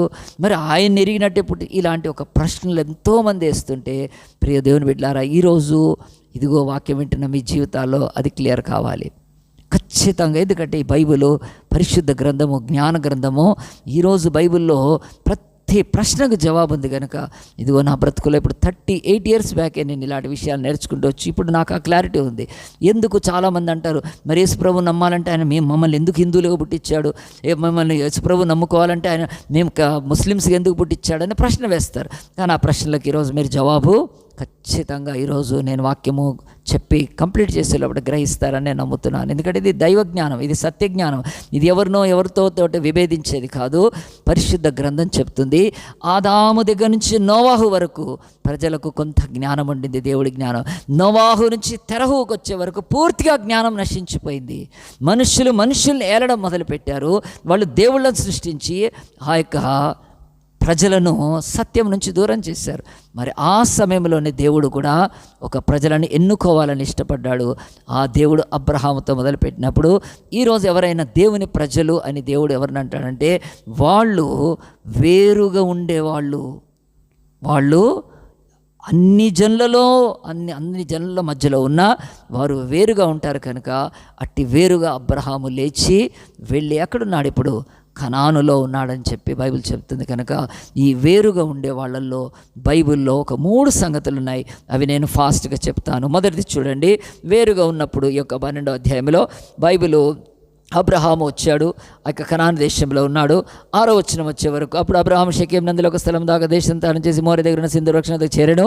అప్పుడు కనానీల దేశంలో యెహోవా అబ్రహామునకు ప్రత్యక్షమై నీ సంతానమునకు ఈ దేశం ఇచ్చేదనని చెప్పగా అతడు ప్రత్యక్షమైన యెహోవాకు ఒక బలిపీఠము కట్టెను. ఇక్కడ అబ్రహాము ఆ ప్రాంతానికి వచ్చి అతడు బలిపీఠం కట్టి దేవుని ఆరాధిస్తున్నప్పుడు ఆ కనాను ప్రాంతానికి వచ్చినప్పుడు అబ్రహాము, కనానీలు అక్కడ ఉన్నారు అతను అప్పటికే, వాళ్ళందరూ వచ్చి అడిగి ఉంటారు, నీ పేరేం పేరా అంటే, నా పేరు అబ్రహాం అంటే. మరి అబ్రహాం అంటే ఏంటి, దాని అర్థం అంటే తండ్రి అని, ఫాదర్ అంటే. మరి నీకు ఎంతమంది పిల్లలే లేరు, కానీ తండ్రిని అబ్బా ఇట్లా పెట్టారు నీకు పేరని. అబ్రహామును ఎగతాళి చేశారో లేకపోతే ఎలాగనుకున్నారో, కానీ బైబిల్ అది చెప్తుంది, దేవుడు అతనిలో నుంచి అతని జనములకు తండ్రి చేయాలనే పిలిచాడు కనుక, ఎన్నిక చేసుకున్నాడు కనుక ఈ అబ్రహాము ఆ తర్వాత బలిపీఠం కట్టి ఆ యొక్క బలిపీఠం మీద బలిని అర్పిస్తూ ఉంటే అక్కడ చుట్టుపక్కల వాళ్ళందరూ వచ్చి, నువ్వు ఏ దేవుణ్ణి ఆరాధించావు ఇప్పుడు అంటే, నేను యెహోవా దేవుణ్ణి ఆరాధించాను. మరి ఆ దేవుడు మరి ఎక్కడ అంటే ఆయన కనపడడు. మరి కనపడని దేవుడికి ఎట్లా ఆరాధిస్తున్నావు అంటే, అబ్రహాము చెప్పాడు, ఈ దేవుడు నాకు అనిపించిన దేవుడు, మరి నేను ఎంతోమంది కనిపించే దేవుళ్ళను, వెండి, బంగారు, ఇత్తడి, కర్ర, రాయి, అనేకమైన దేవుళ్ళు అనుకున్న వాటితో అవి కనిపించాయి కానీ మాట్లాడలేదు. ఈయన దేవుడు మాట్లాడతాడు. ఈయన అదృశ్యుడైన దేవుడు, ఈయనను అదృశ్యంగానే ఆరాధించాలి. ఈయనకి ఏ రూపము, ఏ బొమ్మ, ఏ పోలిక చేయకూడదు. అలాగున దేవుడు నాకు చెప్పాడంటే ఆ కనానీయులు అనుకుంటారు, ఆహా ఏమి పిచ్చిరా అనేది కదా, కనిపించకుండా ఆరాధిస్తున్నామంటే అని చెప్పి అనుకున్నారేమో. కానీ ప్రియ దేవుని బిడ్డలారా, బైబిల్ అయితే చెప్తుంది, ఈరోజు ఈ పరిశుద్ధ గ్రంథములో స్పష్టముగా ఈరోజు దేవుని ప్రజలను ఆయన ఎలాగో ఎన్నిక చేసుకుంటాడు. దేవుని ప్రజలు ఎవరు అంటే, ఈరోజు వారి ఆరాధనలో వ్యత్యాసం ఉంటుంది. అందరూ ఆరాధించినట్టుగా వెండి, ఇత్తడి, కర్ర, కొయ్య, మట్టి, రాతి బొమ్మలు చేసుకొని వాటిని పూజించరు, వాటిని ఆరాధించరు. దేవుని ప్రజలు దేవుణ్ణి ఆత్మతో సత్యముతోనే ఆరాధిస్తారు. అదృశ్యుడైన దేవుడిని అదృశ్యుడైన దేవుడిగానే ఆరాధిస్తారు. కనుక ఈ బైబిల్ స్పష్టంగా స్పష్టంగా చెప్తుంది. అబ్రహాము నుంచి దేవుడు మనకు చెప్తున్నాడు. దేవుని ప్రజలు ఎవరంటే వారి ఆరాధనలో వ్యత్యాసం ఉంటుంది. ఒకసారి ఒక మెడికల్ కాలేజీలో హాస్టల్ ఉంది. హాస్టల్లో చాలామంది అమ్మాయిలు ఉన్నారు, మెడిసిన్ చదువుతున్నారు. అలాంటి హాస్టల్లో అప్పుడు డార్మెటరీ టైప్ హాస్టల్, అందుకని ఒక్కొక్కరికి ఇండివిజువల్ రూమ్స్ ఏమి కాదు, ఒక హాల్ లాగా ఉంటే అటు ఇటు బెడ్స్ కానీ ఏమైనా వేసుకొని పండుకునేవాళ్ళు. అలాంటి డార్మెటరీ టైప్ ఆ యొక్క హాస్టల్లో ఉన్నప్పుడు హాస్టల్లో అనేకులు ఉంటే ఒక అమ్మాయి దాంట్లో కూడా ఉండింది. ఒకనాడు ఆ స్నేహితులందరూ కూడా ఏదో పూజ చేసుకుంటూ, లేకపోతే అతను బయటికి వెళ్ళి వచ్చే వరకు అక్కడ గోడ మీద ఉన్న ఫోటోలన్నిటికీ, దేవుళ్ళ ఫోటోలకన్నిటికీ, దేవుళ్ళు అని చెప్పుకునే ఆ ఫోటోలన్నిటికీ దండలు వేస్తూ పోయారు. చివరికి ఆ అమ్మాయి చూస్తుంది, కానీ కాముగా ఉంది. చివరికి అక్కడ యేసు ప్రభు యొక్క ఒక పటము కూడా ఉంది, దానికి కూడా దండ వేయబోతే ఆ అమ్మాయి వెంటనే దండ వేయొద్దు యేసు ప్రభువుకు అంది. ఎందుకు అని అంటే స్పష్టంగా చెప్పింది ఆమె, ఇదిగో దండ ఎవరికి వేస్తారు, బతికున్న వాడికా చచ్చిన వాడికా ఆలోచించండి అని చెప్పి ఈరోజు మనం కూడా ఆలోచిద్దాము. మరి ఈరోజు మోడీకి మనం దండ వేయచ్చు, ఆయన మన దగ్గరికి వస్తే. కానీ మోడీకి ఫోటోకి దండ వేస్తే ఏమవుద్దండి, బీజేపీ వాళ్ళు బ్యాండ్ బజాయించిపోతారు. ఖచ్చితంగా మనం ఎవరికైనా సరే దండ వేయచ్చు, కానీ చచ్చిపోయినాక ఈ అమ్మాయి హాస్టల్లో స్పష్టంగా చెప్పింది. ఏమని చెప్పిందంటే, నా యేసు ప్రభు ఆయన సజీవుడు, ఆయన పాపాన్ని మరణాన్ని లోకాన్ని సమాధిని జయించి మృత్యుంజయుడు. మేము యేసును మృతుడుగా ఎంచట్లేదు, ఆయన సజీవుడు, ఆయన పునరుత్థానుడు, ఆయన ఫోటోకి దండ వేయొద్దు అని చెప్పింది. మరి అక్కడ ఉన్న వాళ్ళంతా కూడా మరి మా యొక్క దేవుళ్ళ కంటే మరి మీరు ఆలోచించుకోండి, మీ దేవుళ్ళు సచ్చిన దేవుళ్ళు అయితే వేసుకోండి, కానీ మేము వేసుకోము. మేము ఒక పటాన్ని పెట్టుకోము, మేము ఒక బొమ్మను పెట్టుకోము, మేము ఒక విగ్రహాన్ని పెట్టుకోము, మేము దేన్ని పెట్టుకోము, కానీ దేవుణ్ణి ఆరాధిస్తాం, మేము దేవుణ్ణి స్తుతిస్తాము. కనుక దేవుడు మాకు మా ప్రార్థనకు జవాబిస్తాడు, మా ఆరాధన అంగీకరిస్తాడు. నేను కూడా మీరు చూస్తున్నారు కదా, ఈ హాస్టల్లో నేను వచ్చిన రోజు నుంచి ఈ ఫోటో వైపు తిరిగి ఎప్పుడైనా మరి నేను దేవుడు యేసు ప్రభువుకు ప్రార్థన చేశానా, ఆ ఫోటో పెట్టుకోవడమే తప్పు, కనుక ఫోటో పెట్టుకోకూడదు, మేము అసలు ఫోటోలు ఏం పెట్టుకోమని ఆ అమ్మాయి స్పష్టంగా చెప్పింది. ప్రియ దేవుని బిడ్డలారా, ఆలోచించండి. ఈరోజు వరకు కూడా మీ దేవుని ప్రజలు ఎవరు అంటే వారి ఆరాధన వ్యత్యాసము, వారి ఆరాధన విభిన్నంగా ఉంటుంది. కనుక ఈ దేవుడు తను ఆరాధించేవారు యోహాను 4:24 చెప్తున్నాడు, మరి దేవుని ఆరాధించే ఆత్మతోనూ సత్యముతోనూ ఆరాధించాలని చెప్తున్నాడు. కనుక దేవుడు ఎట్టి పరిస్థితుల్లో ఏ బొమ్మ, ఏ విగ్రహం, అసలు దేవుడు ప్రజలైన వాళ్ళకు దేవుడు ధర్మశాస్త్రం ఇచ్చినప్పుడు మొదటి 2 ఆజ్ఞలు ఎంత దేవుడు భయంకరంగా చెప్పాడు. ఆయన సీనాయి కొండ మీద ఇశ్రాయేలుకు దేవుడు ధర్మశాస్త్రం, నేనే దేవుడు అని, నేను తప్ప ఏ దేవుడు ఉండకూడదు, ఆకాశం కింద భూమి కింద నీళ్ళ కింద ఏ స్వరూపాన్ని ఏ ప్రతిమను చేసుకోదు, పూజించకూడదు, సాగిలపడకూడదు, నేను రోషము గల దేవుడను అని దేవుడు చెప్పాడంటే, ఇశ్రాయేల్ అనే దేవుని ప్రజలు ఈరోజు ఎందుకు అబ్రహామును దేవుడు తన ప్రజలుగా ఎందుకు ఎన్నిక చేసుకున్నాడంటే వారి ఆరాధన ఈరోజు వ్యత్యాసమైంది, వారి ఆరాధన వేరుగుంటుంది. వాళ్ళే దేవుని ప్రజలు. ప్రియ దేవుని బిడ్డలారా, మీరు అనొచ్చు, మరి ఇదిగో మరి ఆ యొక్క మరియమ్మ బొమ్మ పెడతారు కదా, ఇదిగో యేసుప్రభు బొమ్మ పెడతారు కదా, ఇంకొంతమంది అపోస్తుల బొమ్మలు విగ్రహాలు పెడతారు కదా అంటే, నేనైతే ఓపెన్గా చెప్తున్నాను, కఠినంగా చెప్తున్నాను, దిక్కుమాలిన రోమన్ క్యాథలిక్స్ క్రిస్టియన్స్ కాదు వాళ్ళు. రోమన్ క్యాథలిక్స్ అని చెప్పుకునే వాళ్ళు క్రిస్టియన్స్ కానే కాదు. వాళ్ళను బొమ్మలు చేయమని దేవుడు ఎప్పుడూ చెప్పలేదు, విగ్రహాలను చేయమని ఎక్కడా బైబుల్ లేదు. విగ్రహాలకు దేవుడు వ్యతిరేకం కనుక ఆయన దేవుడి ప్రజలను స్థాపించేటప్పుడే ఆయన విగ్రహాలు లేకుండా దేవుడు ఆత్మతో ఆరాధించాలని అబ్రహామును పిలిచాడు. మరి అలాంటిది ఈరోజు రోమన్ క్యాథలిక్స్ దేవుని ప్రజలు కాదండి, వాళ్ళు క్రిస్టియన్స్ కూడా కాదు. వాళ్ళు కొబ్బరికాయ అగరబత్తులు వెలిగిస్తారు, వాటికి కొబ్బరికాయలు కొడతారు, గుండు కొట్టించుకుంటారు. వాళ్ళు ఆ యొక్క పూజలు చేస్తారు దీపాలు పెట్టి. కనుక రోమన్ క్యాథలిక్స్ క్రిస్టియన్స్ అని ఎవరన్నా అనుకుంటే మీరు పొరపాటు, కనుక దయచేసి వదిలిపెట్టండి. క్రిస్టియన్స్కి ఆనాడు, ఈనాడు క్రిస్టియన్స్కి ఆనాడు దేవుడి ప్రజలైన ఇశ్రాయేలుకి ఏ బొమ్మ, ఏ విగ్రహము కూడా ఉండేది కాదు. దేవుడి వాక్యం చెప్తుంది, అబ్రహాము కనానులో దేవుణ్ణి ఆరాధించినప్పుడు అతని దగ్గర ఎంతో వెండి బంగారాలు ఉన్నాయి, కానీ అతడు మాత్రం ఏ విగ్రహాన్ని చేయలేదు. దేవుణ్ణి ఆరాధించాలంటే దేవుడు ఆయన యొక్క స్వరూపం ఏమిటంటే, దేవుడి యొక్క ఉనికి ఏమిటంటే ఇన్విజిబుల్ గాడ్. ఆయనకున్న ఒక లక్షణము అదృశ్యుడైన దేవుడు, ఆయన అదృశ్యుడైన దేవుడికి ఆరాధించాలి. కనుక దేవుడి యొక్క వాక్యం ఏం చెప్తుందంటే, ఈరోజు మనం ఆలోచన చేస్తే ఎవరైనా చూచి ఒకవేళ నమ్మితే దాన్ని ఏమంటారంటే సైట్, లేకుంటే దృష్టి అంటారు. చూడక నమ్మితేనే విశ్వాసం అంటారు. What we see and believe is a sight, what we don't see and yet we believe that is faith. కనుక దేవుని ఆరాధించేవారు విశ్వాసం ఉండాలి వాళ్ళకు. కనుక ఆయన ఇన్విజిబుల్ గాడ్ కనుక ఆయన ఇన్విజిబుల్గా మార్చకూడదు. కనుక ఇంకా నేను చెప్పాలంటే ఈ యొక్క లోకములో బైబిల్ చెప్తున్నట్టుగా అదృశ్యుడైన దేవునికి అతి సమీపంగా మనం ఈరోజు ఒకటి చూడొచ్చు. అదేమిటంటే గాలి. ఈరోజు పంచభూతాల్లో గాలి ఉంది. గాలి కనిపిస్తుందా? ఎవడైనా అన్నాడు అనుకోండి, గాలి కనిపించినాకనే నేను పిలుస్తాను, గాలి కనిపించినాకనే నేను శ్వాస తీసుకున్నా అంటే వాడు వెళ్ళిపోతాడు కదా. ఎంత వివేకం కదా. గాలి ఎన్నటికీ కనపడదు, నువ్వు దాన్ని అట్నే యాక్సెప్ట్ చేయాలి. గాలి ఎప్పుడూ కనపడదు, ఎవరికీ కనపడదు. కానీ దాన్ని అట్లా యాక్సెప్ట్ చేస్తేనే బతుకుతాం, లేకపోతే మనం ప్రాణమే ఉండదు కదా. ఆలోచించండి ఈరోజు ఒక్కసారి. నిజమైన దేవుడి సృష్టికర్త అయిన దేవుడు, ఆయనకున్న ఒక గుణము ఇన్విజిబుల్ గాడ్. ఆయన అదృశ్యుడైన దేవుడు. ఆయనకు ఒక నామం ఉంది కనుక ఆ అదృశ్యుడైన దేవుణ్ణి అదృశ్యుడుగానే ఆరాధించాలి తప్ప అదృశ్యుడైన దేవుణ్ణి, ఆ యొక్క దేవుణ్ణి మనము ఇదిగో ఈ యొక్క రోమాపత్రికలో రాయబడ్డట్టుగా దేవుడి వాక్యం చూడండి ఒకసారి, నేను చూపిస్తాను. ఈ లోక తప్పిపోయిన ఈ యొక్క భ్రష్టులైపోయిన ప్రపంచంలోని మనిషి జాతులంతా కూడా ఈ యొక్క రోమాపత్రికలోని 1వ అధ్యాయంలోని ఈ యొక్క అదృశ్యుడైన దేవుణ్ణి మనుషులు ఏం చేసేసారంటే స్పష్టంగా రాయబడింది చూడండి. దేవుని యొక్క వాక్యము 22లో ఇలాగుంటుంది. 21 తీసుకుందాం. 1వ అధ్యాయం 21, రోమా 1వ అధ్యాయం 21. మరియు వారు దేవుని ఎరిగి ఆయన దేవునిగా మహిమపరచలేదు, కృతజ్ఞతలు చెల్లించలేదు, అంత వాదములు వ్యర్థలేదు. వారి అవివేక హృదయముల అంధకారం ఆయన గనుక తాము జ్ఞానులమని చెప్పుకొని బుద్ధిహీనులైరి. వారు అక్షయుడగు దేవుని మహిమను క్షయమగు మనుషుల యొక్కయు పక్షుల యొక్కయు చతుష్పాద జంతువుల యొక్క పురుగుల యొక్క ప్రతిమాస్వరూపంగా మార్చి పారేశారు. దేవుడు చెప్తున్నాడు, దేవుడు ఎవరో మీకు జ్ఞానాన్ని ఇచ్చాను, కానీ మీరు జంతువులుగా మార్చి ఈరోజు అదృశ్యుడైన దేవుణ్ణి ఇదిగో ఈ యొక్క జంతువులకు మార్చి ఈరోజు పాము దేవుడు అని చెప్పి, ఆవు దేవుడు అని చెప్పి, కోతి దేవుడు అని చెప్పి, ఏనుగు మొహం దేవుడు అని చెప్పి పూజించి ఆరాధిస్తున్నారంటే ఎంత భయంకరమైన స్థితికి వెళ్ళిపోయారు. కనుక ఈరోజు దేవుని ప్రజలు ఎవరు అంటే అన్యాయం లేదు, పక్షపాతం చూపని దేవుడు మొదటి నుంచి చెప్తూ వస్తున్నాడు. మీరు వేరుగా ఉండాలి.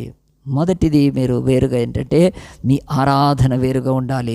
ఎవరైనా రోమన్ క్లాత్ క్రిస్టియన్స్ అనుకునే వాళ్ళు కూడా బొమ్మలు నారేసి వదిలిపెట్టండి, అవి చర్చిలు కాదు, అది దరిద్రం, భ్రష్టత్వం. కనుక ఇలాంటి మాలాంటి సత్య సంఘాలలో మీరు ప్రభువుని గురించి నేర్చుకోవచ్చు. మొదటిది అయిపోయింది.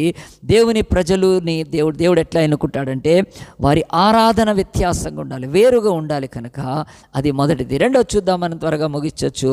ఈ యొక్క దేవుని యొక్క వాక్యంలో ఆదికాండంలో 2వది, మరి అబ్రహాం వెళ్ళాడు, కనానుకు వెళ్ళాడు, బలిపీఠాలు కట్టాడు, ఆరాధిస్తున్నాడు, తను కనిపెడుతున్నాడు తనకు దేవుడు బిడ్డల్ని ఇస్తాడని, తనకు సంతానం ఇస్తాడని, ఆ యొక్క బహుమానంగా సంతానం పిల్లల్ని ఇస్తాడని ఆనపెడితే ఈ లోపల ఏం జరిగిందంటే ఈ బైబిల్ చెప్తుంది అతనికి పిల్లలు పుట్టలేదు. కానీ బైబిల్ 12వ అధ్యాయం 10వ వచనంలో అప్పుడు ఆ దేశంలో కరువు వచ్చిన, ఆ దేశంలో కరువు భారంగా ఉన్నందున అని బైబిల్ ఒక మాట చెప్తుంది. ఏం చెప్తుందంటే అబ్రహాం అక్కడ ఉన్నప్పుడు అతడికి పిల్లలైతే ఇవ్వలేదు, కానీ అక్కడే వెయిట్ చేస్తున్నాడు, కనిపెడుతున్నాడు, కానీ పిల్లలు కలగలేదు. కానీ కరువు వచ్చేసింది. అయితే కరువు వచ్చినప్పుడు జనరల్గా ఏముంటుందండి, కరువు వచ్చినప్పుడు మనుషులు ఏదో ఒకటి చేస్తారు, కానీ అలాగని రాయలేదు. కరువు భారం అయిపోయింది. మరి అబ్రహాము ఆయన ఇక్కడికి వచ్చినప్పుడు ఆయన తన యావదాస్తిని తెచ్చుకున్నాడు, పశువుల్ని, బట్టలు కావాల్సినంత, అవంతా బహుశా కరువులో తగ్గిపోయి ఉంటాయి కదండి. కరువులు అవి వాడుకొని ఉంటాడు, కరువులు అవి మరి ఆ యొక్క మార్చుకొని ఉంటాడు, అలాగున తగ్గిపోయింది. కానీ కరువు భారం అయిపోయింది. ఎంత భారం అయిపోయిందంటే ఇప్పుడు ఆ ప్రాంతంలో అబ్రహాం నివసిస్తే, ఆ కనాను ప్రాంతంలో ఆ యొక్క సింధూరవనం మోరే వృక్షం దగ్గర ఇదిగో ఈ యొక్క అబ్రహాం ఉంటే ఆ ప్రాంతంలో అతడు చాలా మళ్ళీ దివాలా తీస్తాడు. ఇంకా ప్రాణానికి అపాయం కనుక అక్కడ ఉండకుండా అతను ఏం చేయాలి? అప్పుడు అతనికి ఒక ఆలోచన వచ్చి ఉంటుంది, నేను లేచి ఎక్కడికి వెళ్ళొచ్చు, తన స్వజనుల దగ్గరికి వెళ్ళొచ్చు, తన బంధువుల దగ్గరికి వెళ్ళొచ్చు. వెళ్తే వాళ్ళు ఏం చేస్తారు, అబ్రహామా రా రా రా అని చెప్పి, చాలా రోజులే వెళ్ళిపోయావు, మరి అక్కడ కరువు ఉంది కదా, ఇక్కడ మా దగ్గర ఉండు, నువ్వు మంచి కొద్ది కాలం గడుపు అని చెప్పి వాళ్ళు ఆదుకోవచ్చేమో. కానీ అబ్రహాం అలాగని వెళ్ళలేదండి. ఎందుకో తెలుసు, ఆలోచించుంటాడు, నేను ఇప్పుడు వాళ్ళ దగ్గరికి వెళ్తే నా దేవుణ్ణి అవమానపరిచినట్లే, నేను గతి లేక వాళ్ళ దగ్గరికి వెళ్ళినట్లే. వాళ్ళు బయటకు అనపోయినా కానీ లోపలికైతే అంటారు, పెద్ద పోయాడు కదా ఇక్కడ నుంచి, ఏదో పెద్ద సాధించడానికి ఈరోజు ఓడిపోయి వచ్చాడు, కరువులోకి వెళ్ళొచ్చాడు, సమస్తం పోగొట్టుకొచ్చాడని వాళ్ళు అనేక మాటలు మాట్లాడతారు. కనుక అప్పుడు అబ్రహాం అనుకొని ఉండాలని ఏమనంటే, నేను నా స్వజనుల దగ్గరికి వెళ్తే వాళ్ళు మాట్లాడతారు తప్ప ఆ దేవుళ్ళు దేవతలు అయితే మాట్లాడరు కదా, కానీ నా దేవుడు ఎప్పుడైనా మాట్లాడగలుగుతాడు, కనుక నేను అక్కడికి వెళ్ళను అని చెప్పి అతడు నిర్ణయించుకొని ఏం చేశారండి, బైబిల్లో బహు స్పష్టంగా చెప్తుంది, అబ్రహాము ఐగుప్తు దేశంలో నివసించుటకు వెళ్ళెను.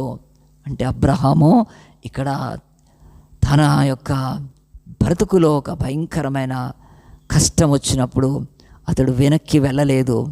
అతడు వెనక్కి తన స్వజనుల దగ్గరికి వెళ్ళిపోలేదు. వాళ్ళ యొక్క ఆరాధన, వారి యొక్క విశ్వాసాలు, వారి యొక్క సాంప్రదాయాలు, వారి ఆచారాలకు మళ్ళీ వెళ్ళలేదు. అతను పక్కన ఇంకొక దేశం ఉంది, ఐగుప్తు దేశము.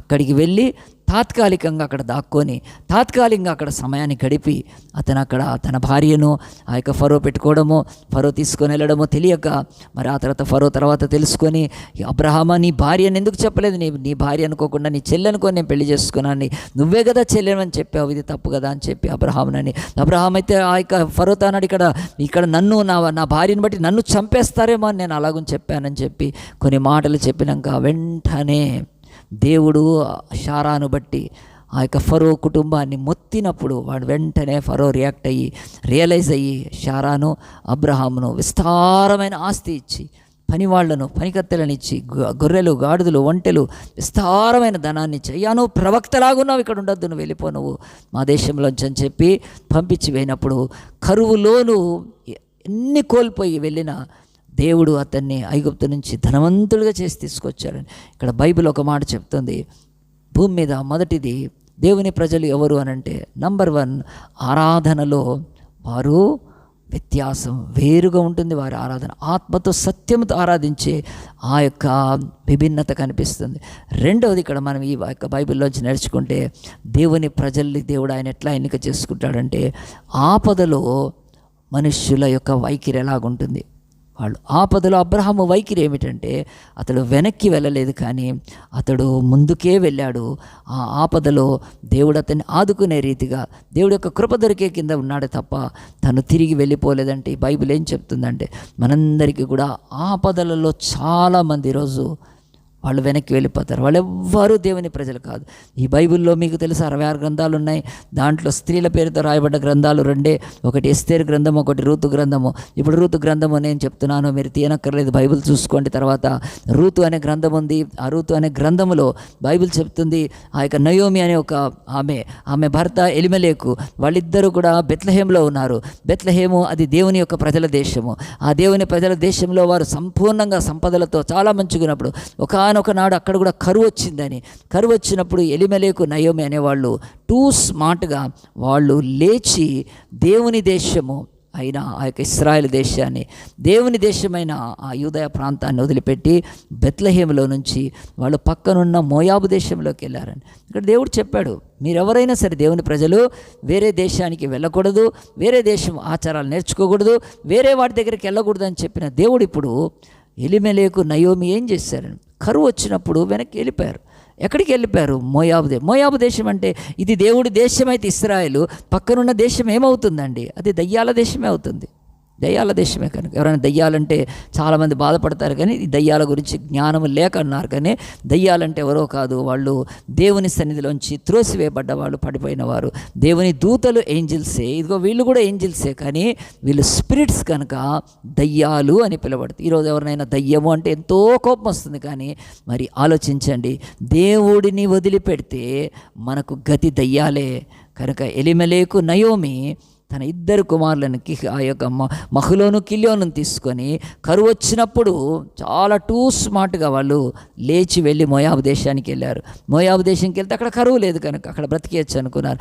కానీ బైబిల్ అది చెప్తుంది, కరువులో మొదట కొన్ని రోజులు బాగానే ఉన్నారు. ఆ యొక్క మహులోను చచ్చిపోయాడు, నయోమి భర్త. ఎక్కడ చచ్చిపోయాడు? ఆహారం లేని చోట కాదు, ఆహారం ఉన్న చోట, కరువు లేని చోట చచ్చిపోయాడు. కానీ ఆమె ఏమైనా అర్థం చేసుకుందా? చేసుకోలేదు. కనుక భర్త లేడు కనుక ఇప్పుడు ఏం చేసిందంటే, తన యొక్క 2 కొడుకులకు మరి పెళ్లి చేసింది. ఆ యొక్క 2 కొడుకులకు రూతు ఓర్పాను పెళ్లి చేసింది. కొద్ది రోజుల్లోనే 2 కొడుకులు కూడా చచ్చిపోయారు. ఇప్పుడు ఆ ఇంటిలో 3 ఆ యొక్క విధవరాండ్లు అయిపోయారు. తర్వాత సిగ్గు వచ్చింది, లేచి తన దేశానికి వచ్చింది. ప్రియ దేవుని బిడ్డలారా, ఈ యొక్క రూతుని ఎందుకు నేను ప్రస్తావించానంటే, ఈరోజు దేవుని ప్రజలు ఎవరంటే ఆపదలలో వాళ్ళు వెనక్కి వెళ్ళకుండగా దేవుణ్ణి మాత్రమే నమ్మి దేవుడి కృపకే సమర్పించుకొని, పర్వాలేదు ప్రభా ఈ కష్టాలున్నా మమ్మల్ని నువ్వు చూసుకుంటావనే ఆ వైఖరి కలిగిన అబ్రహాము వలె తన యొక్క స్వదేశానికి, స్వజనుల దగ్గరికి తిరిగి వెళ్ళలేదు, ఆ విశ్వాసాన్ని వదిలిపెట్టలేదు. కనుక ఈ బైబిల్ అయితే చెప్తుంది, ఖచ్చితంగా దేవుడి యొక్క సన్నిధిలో ఈ భూమి మీద మనుషులకు ఏ కష్టం వచ్చినా, ఏ బాధ వచ్చినా, ఏదొచ్చినా దేవుని వదిలిపెడతారా? ఈరోజు చిన్న సమస్యలకు దేవుని వదిలిపెట్టేస్తారు. వాళ్ళు ఎవ్వరు దేవుని ప్రజలు కాదండి. కనుక ఈ బైబిల్ అయితే స్పష్టంగా చెప్తుంది. రెండవది, అబ్రహాము జీవితంలో వచ్చిన దేవుని ప్రజలు ఎవరు అనంటే ఆరాధనలో వేరుగా ఉండేవాళ్ళు. వారి ఆరాధన వేరు. ఆపదలలో వేరుగా ఉండేవాళ్ళు. కనుక వారి ఆపదలలో ఎన్ని ఆపదలు వచ్చినా, ఎన్ని కష్టాలు వచ్చినా వారు మాత్రము, ఒకవేళ పౌలు రోమాపత్రికలో అన్నది జ్ఞాపకం చేసుకుంటే పౌలు అంటాడు కదా, ఆయన కరువైన, హింస అయిన, ఖడ్గమైన, వస్త్రహీనత, ఉన్నవైన, రాబోయిన, ఎత్తైన, పల్లమైన క్రీస్తు ప్రేమ నుండి నన్ను ఎడబాపునది ఏది కూడా లేదు. ఈరోజు చిన్న కష్టాలు వస్తే చర్చికి వచ్చేవాళ్ళు కూడా ఫస్ట్ చర్చ్ బంద్ చేసి యేసుక్రీస్తుకు దూరం అయిపోతున్న వాళ్ళు ఉన్నారు. కనుక ఇది దేవుని ప్రజల్లో ఉండేది కాదు. దేవుడు అలాంటి వారిని ఎన్నిక చేసుకోలేదు. కనుక అబ్రహాము తన యొక్క కరువులో తను వెనక్కి వెళ్ళలేదు. ఇది రెండవది చెప్పాను. మూడవది చూసి ముగిస్తాము. ఇదే పరిశుద్ధ గ్రంథంలో ఈ బైబిల్ చెప్తుంది. ఆదికాండం 14వ అధ్యాయంలో దేవుడు ఒక మంచి ఈ యొక్క యుద్ధాన్ని మనకు చూపిస్తున్నాడు. ఏమైనా జరిగిందంటే ఆ యొక్క యుద్ధం విషయమై నేను క్లుప్తంగా చెప్తాను. మీకు బైబిల్ తెలిసిన వారికి తెలుసు. అబ్రహాము యొక్క సహోదరుడు కొడుకు హారాను యొక్క కొడుకు లోతు ఉన్నాడు కదా, అతడు అబ్రహాము నుంచి కొద్ది కాలం క్రితం వేరైపోయి పక్కనున్న సొదొమ గొమొరలో నివసిస్తున్నాడు. సొదొమ గొమొరల మీద ఒక యుద్ధం జరిగింది. ఆ యుద్ధం జరిగినప్పుడు బైబిల్లో ఫస్ట్ ఆ యొక్క వారు రికార్డ్ చేయబడింది 14వ అధ్యాయంలోనే. అక్కడ ఇలాగ రాయబడి ఉంచునండి. 14 షీనార్ రాజైన అమ్రాపేలు, ఎల్లాసర్ రాజైన ఆర్యోకు, ఏలాం రాజైన కదర్లో ఎమరు, గోయిల్ రాజైన తిదాలను వారి దినములలో వారు సుధమ రాజైన బెరాతోను, గుమర్రా రాజైన బిర్షాతోను, అద్మా రాజైన షినాబుతోను, సెబోయిల రాజైన షెమెబేరుతోను, సోయర్ రాజైన బెలారాలతో యుద్ధము చేసిరి. వీరందరూ ఉప్పు సముద్రమైన సిద్ధిము లోయలో ఏకముగా కూడారు. ఇక్కడ ఒక వార్ రాయబడింది. First war. ఎవరితో యుద్ధం చేశారు, ఎవరి యుద్ధంలో, మరి ఆ యుద్ధానికి కారణం ఏంటి, ఆ తర్వాత యుద్ధంలో జరిగిన సంగతి ఏమిటి అనేది దేవుడు స్పష్టంగా రాస్తూ, మరి దేవుడు ప్రపంచంలో ఎన్నో యుద్ధాలు జరిగిన అవన్నీ బైబిల్లో ఎందుకు లేవండి అంటే, బైబిల్లో ఒక యుద్ధం గురించి దేవుడు రాస్తే దాని ద్వారా మన ఆత్మీయ జీవితానికి మేలైతేనే రాశాడు. ప్రపంచంలో ఎన్నో యుద్ధాలు జరిగినాయి కదా, ఆ యుద్ధాలన్నీ బైబిల్లో లేవు. ఈ యొక్క బైబిలు ఈ కాలంలో రాయబడిన ఈ యుద్ధాలు రాయబడ్డ కాలంలో కూడా వేరే యుద్ధాలు చేసినా దేవుడు ఏమి రాయలేదు, అవసరం లేదు. ఎందుకంటే ఈ యుద్ధంలో మనం నేర్చుకునేది ఒకటి ఉంది. అదేమిటంటే, ఆనాడు ఈరోజు ప్రపంచంలో గ్రేట్ ఎంపరర్స్ కదా, అలెగ్జాండర్ ద గ్రేట్ అని కదా, చెంగీస్ ఖాన్ అని అతను కానీ, మన అశోక చక్రవర్తి లాగున ప్రపంచంలో మహాబలులు, గొప్ప ప్రపంచాన్ని ఏలిన ఆ యొక్క ధీరశాలులు ఉన్నారు కదా, అలాంటి ఒకడే బైబిల్లో రాయబడ్డవాడి పేరు కదర్లోయమ రాజు. వీడు షీనారు రాజు కనుక, వీడు ప్రపంచాన్ని ఏలాడు కనుక, వీడు లేచి ఆనాడు తనకు లోబడని రాజ్యాలను, కప్పము కట్టని రాజ్యాలను జయించేవాడు, ఓడించి. కనుక ఈరోజు ఆ యొక్క రష్యా లేచి యుక్రెయిన్ మీద పడి యుద్ధం చేయట్లేదా, అలాగునే కనుక ఇదిగో ఈ యొక్క వెళ్ళి యుద్ధం చేసి అక్కడ ఎక్కడికి వెళ్ళాడు, సొదొమ రాజుల దగ్గరికి వెళ్ళాడు, వాళ్ళని జయించాడు. మరి జయిస్తే ఎందుకు రాశాడంటే, ఆ సొదొమ గుమర ప్రాంతంలోనే ఈ యొక్క అబ్రహాము యొక్క సహోదరుడు యొక్క కుమారుడు లోతు ఉంటే లోతును పట్టుకొని పోయాడు, లోతుని భార్యను పట్టుకొని పోయాడు, వారి పిల్లల్ని పట్టుకొని పోయాడు, వారు తినే ఆహార పదార్థాలు అన్నీ ఊడ్చుకొని తీసుకొని వెళ్ళిపోయాడు. ఈ విషయాన్ని ఈ యొక్క 14వ అధ్యాయంలో స్పష్టంగా దేవుడు ఒక మంచి కథ రూపంగా రాసి ఇచ్చాడు మనకు. ఆ యొక్క యుద్ధంలో ఎవరైతే చూసి తప్పించుకొని వచ్చారో వాళ్ళు వచ్చి అబ్రహాంకి చెప్పారు, అబ్రహామా, అయ్యా నీ యొక్క సహోదరుడు కుమారుడు, లేకపోతే నీకు సహోదరుడని తమ్ముళ్ళలాగా రాయబడ్డ ఆ మాట చెప్తూ, ఇదిగో అతను వచ్చి ఎత్తుకొని పోయాడు అన్నప్పుడు, అప్పుడు అబ్రహాం ఏమన్నాడండి కదా, బిస్మిల్లా అన్నాడా, మంచి అనలేదండి కదా. అబ్రహాము లేచి ఆయన ఇదిగో ఈ యొక్క పరిశుద్ధ గ్రంథంలో స్పష్టంగా మరి 13వ వచనంలో ఆ యొక్క బైబిల్ చెప్తుంది, ఎష్కోలు, ఆనేరు, మమ్రే అనే అమోరీని ఏలోను వరంలో కాపురం ఉంటే ఆ ముగ్గురిని తీసుకొని వాళ్ళతో నిబంధన చేసుకున్నాడు. కనుక 14వ వచనంలో తన ఇంట పుట్టి అలవరచబడిన 312 మరి 318 తీసుకు వెంట పెట్టుకొని దాను మట్టుకు ఆ రాజులను తరిమెను. గట్టిగా చప్పట్లు కొట్టాలండి. బైబిల్ అది చెప్తుంది. దేవుడు ఇచ్చిన ఈ గొప్ప శక్తి అబ్రహాముకు ఏం చేశాడండి, లేచి వెళ్ళి తన యొక్క సహోదరుడు కుమారుడైన లోతును యుద్ధము చేసి ఆనాడు కదర్లోయమ రాజును జయించి వచ్చాడు. ఎట్లా జయించాడండి, అబ్రహాము ఒక గొర్రెలు కాసుకొని, లేకపోతే గొర్రెలు ఆటి ఉండేవి, అతడికి యుద్ధ నైపుణ్యం కానీ, యుద్ధ శక్తి కానీ, యుద్ధ బలము కానీ, యుద్ధ సైన్యం కానీ ఆ యొక్క ఏమీ లేకపోయినా కానీ అబ్రహాము లేచి వెళ్ళి కదర్లోయమ రాజును ఓడించి మరి తన యొక్క సహోదరుడు కుమారుడు లోతును విడిపించుకొని వచ్చాడంటే, ఇక్కడ బైబిల్ మనకేం చెప్తుందనంటే, మూడవది అది చెప్పి నేను ముగిస్తాను. భూమి మీద మనుషులకు ఆ యొక్క ఆపదలే కాక అపాయాలు వస్తాయి, డేంజరస్ సమయాలు వస్తాయి, బహు భయంకరమైన స్థలం వస్తాయి. కనుక అలాంటిది బైబిల్లో ఒక చిన్న మాట నేను మీకు చూపించి ఇక ముగింపుకు వస్తాము. 2వ రాజుల గ్రంథము ఆ యొక్క బైబిల్ చెప్తుంది, ఇశ్రాయేల్ అనే దేశం ఇప్పుడు ఇక్కడ మనం చదువుతున్న కాలం కాదు, కానీ ఇక్కడికి వచ్చే వరకు ఆది కాండంలో కాదు కదా, ఆది కాండంలో కాదు, మనము రాజుల గ్రంథంకి వచ్చేసాం. కనుక అప్పటికి దేవుడి రాజ్యం అంతా కూడా స్థాపించబడి ఇశ్రాయేలుకు యూదులకు ఎంతో దేవుడు రాజులను ఇచ్చాడు కదా. ఈ యొక్క 2వ రాజుల గ్రంథము 18వ అధ్యాయంలో చూస్తే 18వ అధ్యాయంలో 13వ వచనం, రాజైన హిజ్కియా ఏలుబడిలో 14వ సంవత్సరం మంది అష్షూరు రాజైన సన్హెరీబు యూదాదేశం ఉన్న ప్రాకార పట్ల అన్నిటి మీద వచ్చి పట్టుకోవటానికి వచ్చాడు. ఎవరు అంటే బైబిల్ చెప్తుంది, ఆనాడు ఇశ్రాయేలుని ఒక చిన్న రాజ్యం మీదికి ఒక పెద్ద రాజ్యం అష్షూరు రాజ్యం వచ్చింది. అష్షూరు రాజ్యము లేచి యుద్ధం చేయడానికి వస్తూ అనేక రాజ్యాలను జయిస్తూ వచ్చి ఈ యొక్క ఇశ్రాయేల్ రాజ్యం మీదకి వచ్చినప్పుడు అప్పుడు ఈ యొక్క అష్షూరు రాజు అతను యుద్ధానికి తన దగ్గర ఉన్న సైన్యాధికారి సన్హెరీబును పంపాడు. వాడు సన్హెరీబు వచ్చి ఏం చేశాడంటే ఇశ్రాయేలు యొక్క ప్రాకారాల మీద నిలబడి వాడు చెప్పాడు, ఓ ఇశ్రాయేలారా, మీరు యుద్ధం చేయనక్కర్లేదు, మీరు సరెండర్ అయిపోతే చాలు, మీరు అప్పచెప్పుకుంటే చాలు. ఎందుకనంటే అష్షూరు రాజుతో యుద్ధం చేసడానికి ఎవరికి ఉంది శక్తి?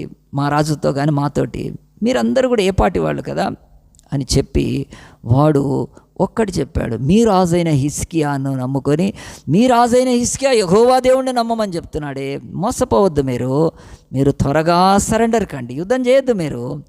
మీరు ఒకవేళ సరెండర్ కాకపోతే, మీరు యుద్ధానికి రాగల ప్రయత్నం చేస్తే మేము మీ రాజ్యాన్ని ముట్టడి చేసి మీకు మీ మలము మీకు తినిపిస్తాము, మీ పెంట మీరు తినాల్సి వస్తుంది. అంత భయంకరమైన వార్నింగ్ ఇచ్చేవాడు సన్హెరీబు అనేవాడు అష్షూరు సైన్యాధికారి వచ్చి చూడండి 18వ అధ్యాయంలో వాడు రంకెలు వేస్తూ కేకలు వేస్తూ దేవుని యొక్క సన్నిధిలో వాడు ఆ యొక్క 18వ అధ్యాయంలో 34వ వచనం అయినప్పటికీ 33లో అంటాడు, హిజ్కియా మీకు బోధించిన మాటలను వినవద్దు అని 33లో, ఆయా జనముల దేవతలలో ఏదైనాను తన దేశమును అష్షూరు రాజు చేతిలోంచి విడిపించినా హమాతు దేవతలు ఏమాయను, అర్పాదు దేవతలు ఏమాయను, సెపర్వయిము దేవతలు ఏమాయను, హేనా ఇవ్వా అను వారి దేవతలు ఏమాయను, షమ్రోను దేవత మా చేతిలోండి షమ్రోను విడిపించినా, కనుక యెహోవా మా చేతిలో దేశం విడిపించటని ఆయా దేశంలో ఏదైనా తన దేశమును మా చేతిలో విడిపించగలదా అని చెప్పి వాడు భయంకరంగా కేకలు వేస్తూ అన్నప్పుడు సన్హెరీబు అని ఒక సైన్యాధికారి వచ్చి యుద్ధానికి ముందే, అప్పుడు బైబిల్ చెప్తుంది, హిజ్కియా అనే ఒక రాజు ఉన్నాడు, చెప్పాడు వాడికి ఏమీ మీరు జవాబు చెప్పద్దు, బ్యాక్ వచ్చేసేయండి అన్నప్పుడు ఆ యొక్క బ్యాక్ వచ్చినాక హిజ్కియా రాజు తన బట్టలు చింపుకొని ఆ తర్వాత ఆవిడ రాసిన మాటలన్నింటినీ కూడా ఉత్తరంలాగా రాసినప్పుడు ఆనాడు దేశంలో యెషయా అనే ప్రవక్త ఉన్నాడు, ఆ యొక్క మంచి ప్రార్థనాపరున్నారు, వాళ్ళంతా కూడా దుఃఖంతో ఏడుస్తూ, దేవా ఈ మన దేశం మీదకి, నీ దేశమే నీ ప్రజల మీకు ఇంత పెద్ద ఆపత్తి వచ్చింది కదా, మేము యుద్ధం చేయాలన్నా కానీ మేము ఏం చేయలేం కదా. 3వ వచనంలో చూస్తే 19లో గోనె పట్టు కట్టుకొని ఏడుస్తూ ఒక మాట అన్నాడు, ఏమనంటే పిల్లలు పుట్టవచ్చిరి కానీ కనుటకు శక్తి చాలదు, అలాగునుందని చెప్పి హెచ్చుగా ప్రార్థన చేద్దామని చెప్పి 4వ వచనం ఆఖరులో, కాబట్టి నిలిచిన శేషం కొరకు నువ్వు హెచ్చుగా ప్రార్థన చేయమని చెప్పి రబ్షాకే పలికిన మాటలు ఒకవేళ దేవుడు ఆలకించి మనకు సహాయం చేస్తాడేమో అని చెప్పి అలాగున ప్రార్థనకే పూనుకున్నారండి వాళ్ళంతా గొనె పట్టు కట్టుకొని. ఆ సమయంలో చివరికి ఇదే 19వ అధ్యాయంలో బైబిల్ చెప్తుంది, వాడు రాసిన ఉత్తరం ఒకటి ఉంది, అది హిజ్కియా చేతిలో తీసుకున్నాడు. చూడండి దేవుని ఒక వాక్యం 19వ అధ్యాయము 13వ వచనంలో, హమాతు రాజు ఏమాయను, అర్పాదు రాజు ఏమాయను, హేనా ఇవ్వాను పట్ల రాజులు ఏమైరని చెప్పి ఉన్నప్పుడు 14వ వచనంలో హిజ్కియా దూతల చేతిలో ఆ ఉత్తరం తీసుకొని చదివి యెహోవా మందిరంలోకి పోయి యెహోవా సన్నిధిని దాన్ని విప్పిపరిచి యెహోవా సన్నిధి ఇట్లా ప్రార్థన చేస్తాను. బైబిల్లో ఉన్న 221 ప్రార్థనలో ఒక శ్రేష్టమైన ప్రార్థన అండి. జాగ్రత్తగా వినండి. మీ దగ్గర బైబిల్ లేకపోయినా నేను చదివేది విని గ్రహించండి.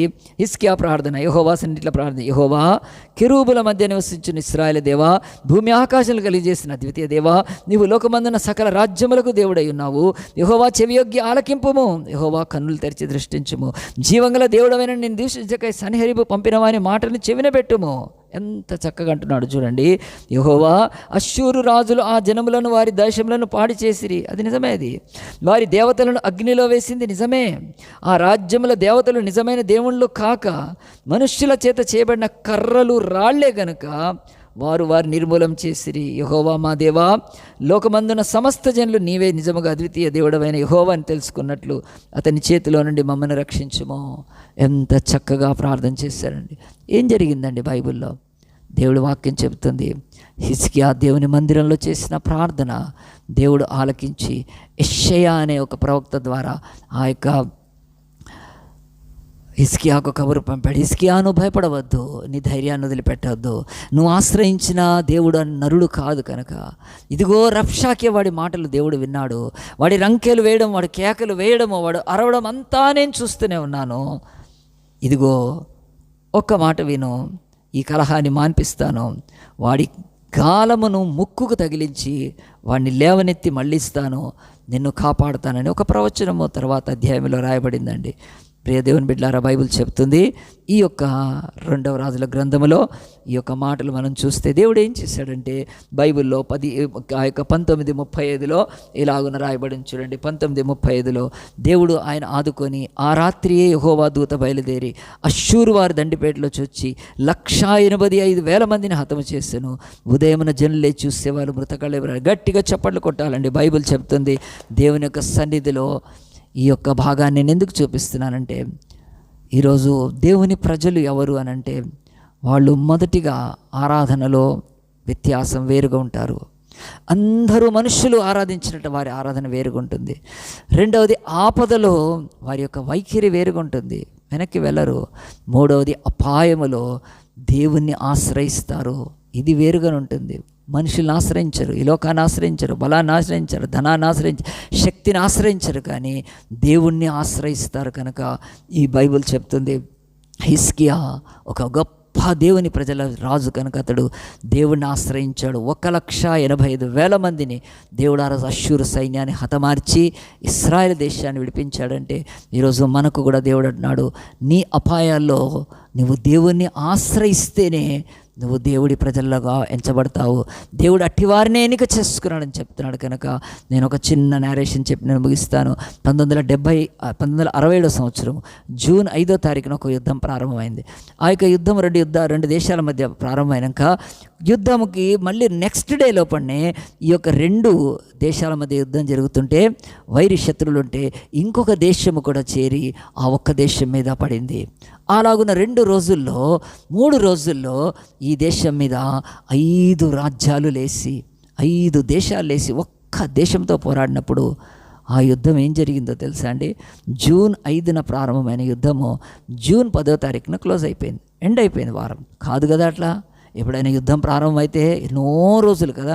ఈరోజు యుక్రెయిన్ వార్ జరుగుతుంది కదా, రష్యా యుక్రెయిన్ వారు యానివర్సరీ జరిగిపోయింది, సంవత్సరం దాటిపోయింది, ఆ యుద్ధం ఇంకా జరుగుతుంది. ఇదిగో ఇస్రాయేల్ లేచి ఇప్పుడు పాలస్తీనా గాజా మీద కొడుతున్నారు, 7 నెలలు దాటిపోయింది. ఎక్కడైనా 6 రోజులు యుద్ధం అయిపోద్దా? అయిపోయింది. మరి అది మీకు నేను చెప్తున్నాను. 1967లో ఆ యొక్క దేశం పేరు ఇస్రాయేల్ దేశమే, దేవుడి ప్రజల దేశమే. ఎవరు యుద్ధం చేశారు? ఫస్ట్ ఈజిప్ట్ మొదలుపెట్టి, ఈజిప్ట్ తర్వాత మెడిటేరియన్ సీలో ఇంకా కొంచెం పైకి వెళ్తే లెబనాన్ ఉంటుంది. లెబనాన్ దేశం కలిసి ఇస్రాయేల్ మీదకి వచ్చింది, ఐగుప్తు లెబనాన్. ఆ తర్వాత వెంటనే దానిపైన ఉండే సిరియా దేశము కలిసి, ఐగుప్తు లెబనాను సిరియా కలిసి ఇస్రాయేల్ మీద పడ్డాయి. సిరియా చాలదన్నట్టుగా ఆ తర్వాత ఇరాను, అది కూడా వచ్చి పడి, ఇరాన్ చాలదన్నట్టుగా జోర్డాన్ వచ్చి 5 దేశాలు ఒక చిన్న దేశం మీద యుద్ధం చేస్తే ఏమైందండి? ఇస్రాయేల్ ఓడిపోలేదండి, ఇస్రాయేల్ దేశం గెలిచారు. ఆ యుద్ధం తొక్కు కొట్టారు. ప్రపంచంలో రికార్డు ఇప్పటికీ కూడా ఈ రోజు వరకు కూడా ఎవరైనా సరే ఆ చుట్టుప్రక్కల దేశాలు ఇస్రాయేల్ దేశానికి ఎందుకు వెళ్ళవంటే వాళ్ళ యొక్క తడాకా ఏంటో చూశారు, మళ్ళీ యుద్ధానికి ఎవడు వెళ్ళలేదండి. కనుక తర్వాత చిన్న యుద్ధాలు జరిగినా కానీ ఒక ప్రపంచంలో ఉన్న ఒక రికార్డు ఏంటంటే ఇస్రాయేల్కు వాళ్ళు ఇంతవరకు ఒక్క యుద్ధం ఓడిపోలేదండి. అలాంటి ఎన్నో యుద్ధాలు జరుగుతున్నాయి. అసలు వాళ్ళ దేశమే యుద్ధ భూమిగా ఎంచుకుంటారు కనుక ప్రతి వాళ్ళు సైన్యంలో ఉంటారు. ఈరోజు పరిస్థితి చెప్తున్నా, ఈరోజు నెతన్యాహు అని ప్రైమ్ మినిస్టర్ వాళ్ళకు ఉన్నాడు కదా, ఇప్పటికి కూడా చెప్తున్నాను, ఆ యొక్క దేశము దేవుడి ప్రజల దేశము. ఇశ్రాయేల్ అనే వాళ్ళు భూమి మీద దేవుణ్ణి ఆశ్రయిస్తారు. వాళ్ళు ఈరోజు ఆకాశ దేవతలను, సూర్యుడిని, చంద్రుడిని, జంతువులను, పశువులను, పక్షులను ఏ దేవుడు అని భూమిని దేవుడు అని అనరు. దేవుడిని దేవుడనే పిలుస్తారు. ఆ దృష్టిని ఆ ప్రజలే ఈ భూమి మీద దేవుని ప్రజలకు ఎంచబడుతున్నారు. కనుక ప్రియ దేవుని బిడ్డలారా, ఇప్పుడు దేవుని యొక్క వాక్యంలో మనకు ఒకటి స్పష్టంగా అర్థం కావాలి. దేవుడు ఎన్నిక చేసుకుంటాడా? అవును, తన ప్రజలు ఎన్నిక చేసుకున్నాడు. ఇశ్రాయేలు నువ్వు నా బిడ్డవని చెప్తున్నాడు. చూడండి దేవుని యొక్క వాక్యంలో యెషయా గ్రంథం 43 వచనాలు చదివి నేను ప్రార్థన చేస్తాను. యెషయా గ్రంథం 43లో దేవుని యొక్క వాక్యము ఏమని చెప్తా, అయితే యాకోబు నిన్ను సృజించిన వాడు యెహోవా. యాకోబు అంటే ఇశ్రాయేలు, దేవుని ప్రజలే. ఆ యొక్క యాకోబు అబ్రహాం యొక్క మనవడే. ఇశ్రాయేలు నిన్ను నిర్మించిన వాడు ఇలాగ సెలవిస్తున్నాడు, నేను నిన్ను విమోచించున్నాను, భయపడకము, పేరు పెట్టి నేను పిలిచాను. నీవు నా సొత్తు, నీవు జలములలో నుండి బడి నాటబడినప్పుడు నేను నీకు తోడై ఉంటాను. నదుల్లో బడి వెళ్ళినప్పుడు అది నీ మీద పర్లవు. నీవు అగ్ని మధ్య నడిచినా కాలిపోవు, జ్వాలను నీళ్ళు కాల్చవు. యెహోవానగు నేను నీకు దేవుడను, ఇశ్రాయేలు పరిశుద్ధ దేవుడను, నేనే నిన్ను రక్షించువాడనని దేవుడు పదే పదే ఈ పరిశుద్ధ గ్రంథంలో నా ప్రజలు, నా సొత్తు, నా స్వాస్థ్యమని ఇశ్రాయేలుని పిలిచాడు కదా. అంతేకాదు దేవుని యొక్క వాగ్దానంలో వీళ్ళకి ఇచ్చిన వాగ్దానం ఈ దేవుని ప్రజలకంటే 46:15 అంటాడు. చూడండి దేవుని యొక్క వాక్యములో దేవుడు ఎంత మంచి దేవుడు అంటే, ఈ భూమి మీద ఏ ఒక్కళ్ళైనా సరే దేవుని ప్రజలుగా ఉండాలనుకుంటే వాళ్ళు ఎవరు అనంటే వీళ్ళని దేవుడు చూపిస్తూ మనకు తప్పకుండా చెప్తున్నాడు. అదేమిటంటే చూడండి దేవుని యొక్క వాక్యములో 45వ అధ్యాయంలో దేవుడి యొక్క వాక్యము స్పష్టంగా చెప్తుంది. అదేమిటంటే ఇశ్రాయేలు నువ్వు నా బిడ్డవు అని చెప్పి ఆయన అనేక వాక్యాలు ఉన్నాయి. ఇలాంటి నేను ఒక వాక్యం కాదు, దేవుని యొక్క వాక్యం ఈ మాటలు రాయబడితే మనం అర్థం చేసుకుంటే ఒకటి అర్థమవుతుంది. ఈరోజు దేవుడి ప్రజలనే వాళ్ళు భూమి మీద ఉన్నారు. వాళ్ళు ఎవరు అనంటే 3 సంగతులు చెప్తున్నాడు. ఒకటి, ఆరాధనలో వారు ప్రత్యేకంగా ఉంటారు, అందరిలాగా ఆరాధించరు. వారు ఆపదల్లో వారి వైఖరి ప్రత్యేకంగా ఉంటుంది. వాళ్ళే ఎన్ని కష్టాలు వచ్చినా వెనక్కి వెళ్ళిపోరు, ప్రభువు మహిమకే ముందుకు సాగుతారు, సహిస్తారు. అంతేకాదు ఆ అపాయాల్లో వాళ్ళు దేవుని తప్ప దేన్ని ఆశ్రయించరు. ఈ 3 కలిగిన వాళ్ళ ఇశ్రాయేలు. ఈరోజు ప్రపంచంలో 17,446 ప్రజాగుంపులుంటే ఈ ప్రజాగుంపులన్నిటిలో నుంచి దేవుడు చెప్తున్నాడు ఎవరు దేవుని ప్రజలంటే. ఈరోజు మార్వాడి వాళ్ళ, మరాఠీ వాళ్ళ, లేకపోతే తెలుగు వాళ్ళ, కన్నడీగుల, లేకపోతే మలయాళీల, ఎవరు కదా. మన భారతదేశంలో ఎన్నో మరి తెగలు ఉన్నాయి, ఈరోజు జాతులు, గుంపులు ఉంటే దేవుడు అంటున్నాడు కాదు కాదు, ఈరోజు ఆనాడు అబ్రహాము నుంచి నేను ఏర్పాటు చేసుకున్న ఈ ప్రజలే నా ప్రజలని చెప్పి వాళ్ళల్లో ఉన్న ప్రత్యేకతలు చూపిస్తూ, మరి ప్రభువా ఇప్పుడు అంత్యకాలంలో ఉన్నాం కదా, మేము దేవుని ప్రజలం కావాలి అట్లా అనుకుంటే దేవుడు చెప్తున్నాడు, అవును మీరు అబ్రహాముకున్న విశ్వాసం ఉంటే తప్పకుండా మీరు నా బిడ్డలు అవుతారని. మీరు దయచేసి గలతీయులకు రాసిన పత్రిక చూడండి. ఇప్పటికీ ఎవరైనా సరే అబ్రహాము యొక్క అలాంటి ఫెయిత్ కలిగిన వాళ్ళందరినీ దేవుడు అంత్యకాలంలో, ఆనాడు ఇశ్రాయేలీలు మాత్రమే జీవించి ఇశ్రాయేలు మాత్రమే దేవుని ప్రజలుగా ఉండి నిబంధన వారికే, ఆ యొక్క దేవుని యొక్క వాక్య ప్రకారము ధర్మశాస్త్రం వారికే, మరి దేవుని యొక్క మహిమ వాళ్ళకే ఇచ్చిన దేవుడు ఇప్పుడు అంత్యకాలంలో దేవుడు ఏం చెప్తున్నాడంటే ఎవరైనా భూమి మీద దేవుని ప్రజలు కావచ్చు. ఎట్లా అంటే ఇదే ఫెయిత్. బైబిల్ గలతీయులకు రాసిన పత్రిక 3వ అధ్యాయంలో 6వ వచనం, అబ్రహాము దేవుని నమ్మెను, అది అతనికి నీతిగా ఎంచబడని చెప్పి 7వ వచనంలో అంటాడు. కాబట్టి విశ్వాస సంబంధులే అబ్రహాము కుమారులని మీరు తెలుసుకోనండి. కాబట్టి మనందరం కూడా విశ్వాసం వస్తే అబ్రహాము కుమారులుగా దేవుడు ఎంచి మనల్ని కూడా ఆయన తన ప్రజలను ఎంచుతున్నాడు. కనుక దేవుడు ఒక్కటే చెప్తున్నాడు, ఈ అంత్యకాలంలో మనందరము కూడా దేవుని ప్రజలు కావటానికి ఒక అవకాశం ఉంది. అదేమిటంటే ప్రభువైన యేసుక్రీస్తు నమ్ముకుంటే నీ జాతి, నీ కులము, నీ మతముతో ప్రాంతం ఆ యొక్క అవసరం లేదు. వాటితోటి నీవు యేసు రక్తముతో కడగబడి యేసు నామమందు విశ్వాసం వస్తే ఆయన ప్రజలు అవుతారు. కనుక మనందరం తలలు వంచుతాము, కళ్ళు మూసుకుందాము, ప్రార్థన చేసుకుందాం. దేవా, ఈరోజు నీ సన్నిధానంలో ప్రభువా మేము అయ్యా దేవుని ప్రజలు ఎన్నిక గురించి చూస్తున్నాం. పోయిన వారము పాలకుడి ఎన్నిక చూసాం ప్రభా. ఈ ఆదివారము ప్రజల ఎన్నిక. దేవా, నీవే ప్రజల్ని ఎన్నుకున్నావు ప్రభా. ఆ ప్రజలే నీ ప్రజలు అంటున్నావు కనుక ఆ ప్రజల్లో ఉండేది మాలో కూడా ఉండాలని, అలాంటి వారి విశ్వాసాన్ని నువ్వు తీసుకొని ప్రభా నీ ప్రజలుగా మార్చుకుంటావని, అంత్యకాలములో ప్రభా భూమి మీద ఉన్న సకల జాతులను ప్రభా నాయన నీ బిడ్డలుగా చేసుకోవాలని నీ ఏకైక కుమారుడిని లోకానికి పంపావు కనుక ప్రభా ఆ క్రీస్తు యందు విశ్వాసం ఉంచితే ప్రభా ఆయన రక్తం చేత కడగబడి ఆయన నామందు విశ్వాసం ఉంచితే మేమును దేవుని పిల్లలం అవుతాం ప్రభా. మేము దేవుని ప్రజలం అవుతాం ప్రభా నాయన. మేము అన్య జాతుల్లోనే పుట్టిన వాళ్ళం నాయన, మేము అన్యులమే నాయన. ఇంకా మాలో కొంతమంది హేయులు కూడా ఉండొచ్చు ప్రభా నాయన. భయంకరమైన మంత్రశక్తులను ఆశ్రయిస్తూ క్షుద్ర పూజలు చేస్తూ నర బలులిచ్చి ఇంకా ఘోరమైన వాళ్ళు ఉండొచ్చు. అయినా పర్వాలేదు, అంత్యకాలంలో ఆ యొక్క హేయులైన, పాగన్స్ అయినా, హీదెనైనా, జెంటైల్స్ అన్యజనులైనా ఈరోజు దేవుని ప్రజలు కావచ్చు, ఆనాడు ఇశ్రాయేలు దేవుని ప్రజలకు ఎవరైనా కావాలంటే వాళ్ళు సున్నతి చేసుకోవాలి. ఆనాడు వాళ్ళు ఎవరైనా సరే, అమోరీలైనా, కనానీలైనా, పెరిజ్జీలైనా, ఆనాటి ప్రజలు కూడా ఎవరైనా వచ్చి ఇశ్రాయేలుగా మారాలంటే ఆనాడు కూడా దేవుడు పెట్టాడు, సున్నతి చేసుకొని ఇశ్రాయేలు కావచ్చు. కానీ ఈరోజు అంత్యకాలంలో దేవుడు తన కుమారుణ్ణి పంపి, సున్నతి కాదండి, ఆయనను సిలువలో ఆయా 39 కొరడా దెబ్బలు కొట్టబడ్డాక, కాళ్ళు చేతులు పొడవబడ్డాక, ఆ యొక్క ముళ్ళ కిరీటంతో గుచ్చి పక్కలో గాయం చేసి వస్త్రహీనుడిగా వేలాడచేసినప్పుడు ఈ మానవుల యొక్క ప్రపంచం యొక్క పాపాలన్నీ ఆయన మీద మోపి, సకల అన్యజనులు చేస్తున్న పాపాన్ని, సకల అన్యజనులు పూజిస్తున్న పూజను, సకల అన్యజనులు ఆరాధిస్తున్న ఆరాధనలన్నీ దేవుడికి వ్యతిరేకం. కోతిని దేవుడని, పామును దేవుడని, ఆవును దేవుడని ఈరోజు పూజించి దేవుని ఎంత బాధ పెట్టారు కదా. ఇంకా రకరకాలమైన పాపాలు చేసి సూర్యుడు దేవుడు, చంద్రుడు దేవుడు, భూమాత దేవత అని చెప్పి ఎంత భయంకరంగా పాపములో పడేశారు. ఇలాంటి పాపపు జనాలు, పాప భూయిష్టమున్న జనములన్నిటినీ దేవుడు ఆఖరిలో ఈ పాపాలన్నిటినీ తన కుమారుడి మీద మోపి ఆ శిలువలో బలియజ్ఞంగా అర్పించి ఆ పాపానికి క్షమాపణ, ఆ పాపానికి ప్రాయశ్చిత్తం చేసి ఆ క్రీస్తు యందు విశ్వాసం వస్తే నీవు దేవుని ప్రజలు కావచ్చు, నీవు దేవుని బిడ్డవు కావచ్చు. కనుక ప్రియ దేవుని బిడ్డ, దేవుడు ఎట్లా ఎన్నిక చేసుకుంటున్నాడు ఈరోజు? దేవుళ్ళో అన్యాయం ఉందా? దేవుళ్ళో పక్షపాతం ఉందా? ఆయన నీతిమంతుడు అనీతిమంతుడి మీద సూర్యుడు ఉదయింపచేస్తూ వర్షాన్ని ఇస్తున్నాడు కదా. ఆయన అందరినీ సమానంగా చూస్తున్నప్పటికీ కూడా, కానీ ఈరోజు ఆయన ప్రజలనే వారిని మాత్రము ఎన్నుకోవటంలో ఒకటే దేవుడు పెట్టింది. ఆయన పంపిన కుమారుడైన క్రీస్తు యేసు విశ్వాసం ఉంచి, ఆయన నామందును విశ్వాసం ఉంచి, ఇదిగో నీ ఆరాధన ప్రత్యేకమైంది, ఇదిగో నీ యొక్క ఆరాధన మరి ఆ యొక్క ప్రత్యేకమైందని చెప్పి, ఇదిగోండి ఒక్కసారి ఈ యొక్క మాట నేను మర్చిపోయాను, దయచేసి బైబిల్లోంచి ఈ మాట చూద్దాం. మనము ఈ మాట చూసుకొనే ప్రార్థన చేద్దాం. దయచేసి 2 కొరింథీయులు 6వ అధ్యాయములో ఈ మాట మర్చిపోతే మన యొక్క వాక్యానికి మూలం ఉండదు కనుక దయచేసి చూడండి. 2 కొరింథీయులు 6వ అధ్యాయములో దేవుని యొక్క వాక్యం 14వ వచనం, మీరు అవిశ్వాసులతో జోడుగా ఉండకుడి, నీతికి దుర్నీతితో ఏమి సాంగత్యం, వెలుగునకు చీకటితో ఏమి పొత్తు. 2 కొరింథీయులు 6:14, క్రీస్తునకు బిలియాలతో, బిలియాలు ఎవడు? దయ్యాల అధిపతి సైతాను గారు, ఏమి సంబంధం? అవిశ్వాస విశ్వాసికి పాలెక్కడిది? దేవుని ఆలయమునకు విగ్రహములతో ఏమి పొందిక? మనం జీవంగల దేవుని ఆలయమే అన్నాము. అందుకు దేవుడు ఇలాగ సెలవిస్తున్నాడు, నేను వారిలో నివసించి సంచరిస్తాను, నేను వారి దేవుడనై ఉంటాను, వారు నా ప్రజలై ఉంటారు. దయచేసి గమనించండి వాక్యం నాతో పాటు ఖచ్చితంగా. కావున మీరు వారి మధ్య నుండి బయలు వెళ్ళి ప్రత్యేకముగా ఉండడి, అపవిత్రమైన దాన్ని ముట్టద్దు అని చెప్పాడంటే ఈ మాట ఈరోజు కీలకమైన మన వాక్యానికి ఆధారమైంది. నేను చూపిస్తున్నాను. దేవుడు అంటున్నాడు, దేవుని ప్రజలు ఎవరు అంటే వారు వారి మధ్యలోంటి బయలు వెళ్ళి ప్రత్యేకంగా వేరుగా ఉండేవాళ్లే.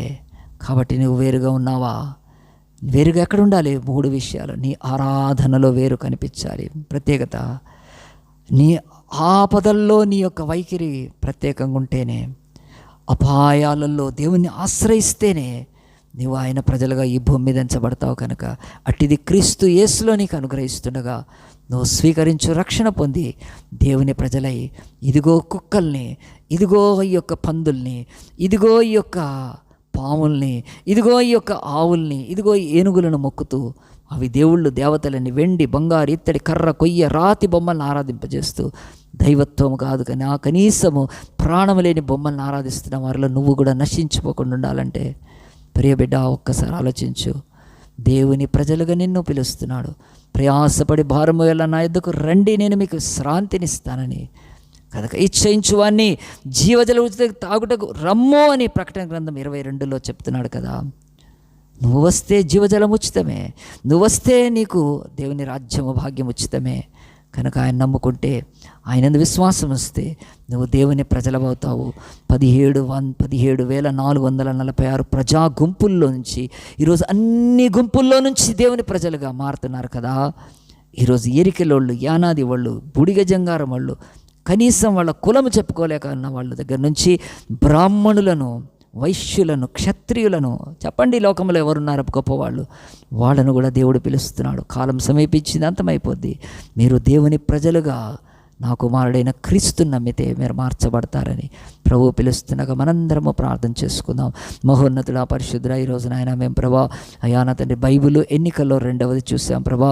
పోయిన వారము పాలకుడి ఎన్నిక, ఈరోజు ప్రజల ఎన్నిక ప్రభా. నువ్వు ప్రజలను ఎలాగూ ఎన్నిక చేసుకుంటావు అబ్రహాము జీవితంలోంచి చూచి మేము గ్రహించాం కనుక మా జీవితంలో ఆరాధన ప్రత్యేకంగా ఉండాలని ప్రభా. మా యొక్క అపాయాలు, మా యొక్క ఆపదలలో మా వైఖరి ప్రత్యేకంగా ఉండాలని, మా అపాయాలలో ప్రభా నాయన మేము నిన్ను ఆశ్రయించడం అది కూడా ప్రత్యేకంగా ఉండాలని మాకు బోధించావు కనుక అటు కృపలో మేము ముందుకు నడుస్తూ నీ ప్రజలుగా ఈ లోకంలో పిలువబడి మమ్మల్ని ఈ లోకం ఎక్కిరించినా పర్వాలేదు, వీళ్ళు దేవుని బిడ్డలు, నిజమే మేము దేవుని బిడ్డలం కనుక దేవుని బిడ్డలు కావడం భాగ్యం. ఓ ఇశ్రాయేలు నీ భాగ్యం ఎంత గొప్పదన్నావు, యెహోవా దేవుడు కాగల జనులు ధన్యులు అన్నావు కనుక ప్రభా క్రీస్తు యేసులో మాకు ఇచ్చిన ఈ ధన్యతను బట్టి వందనాలు చెల్లిస్తూ ఈ వాక్యం విన్న వారందరి హృదయాల్లో ప్రభా దీన్ని నారు కట్టి నోరు పోసి నిరంతలు ఫలింప చేయమని అన్ని నామాల కంటే పైనామమైన యేసు పరిశుద్ధ నామాన్ని బట్టి ప్రార్థించి వేడుకుంటున్నాము తండ్రి.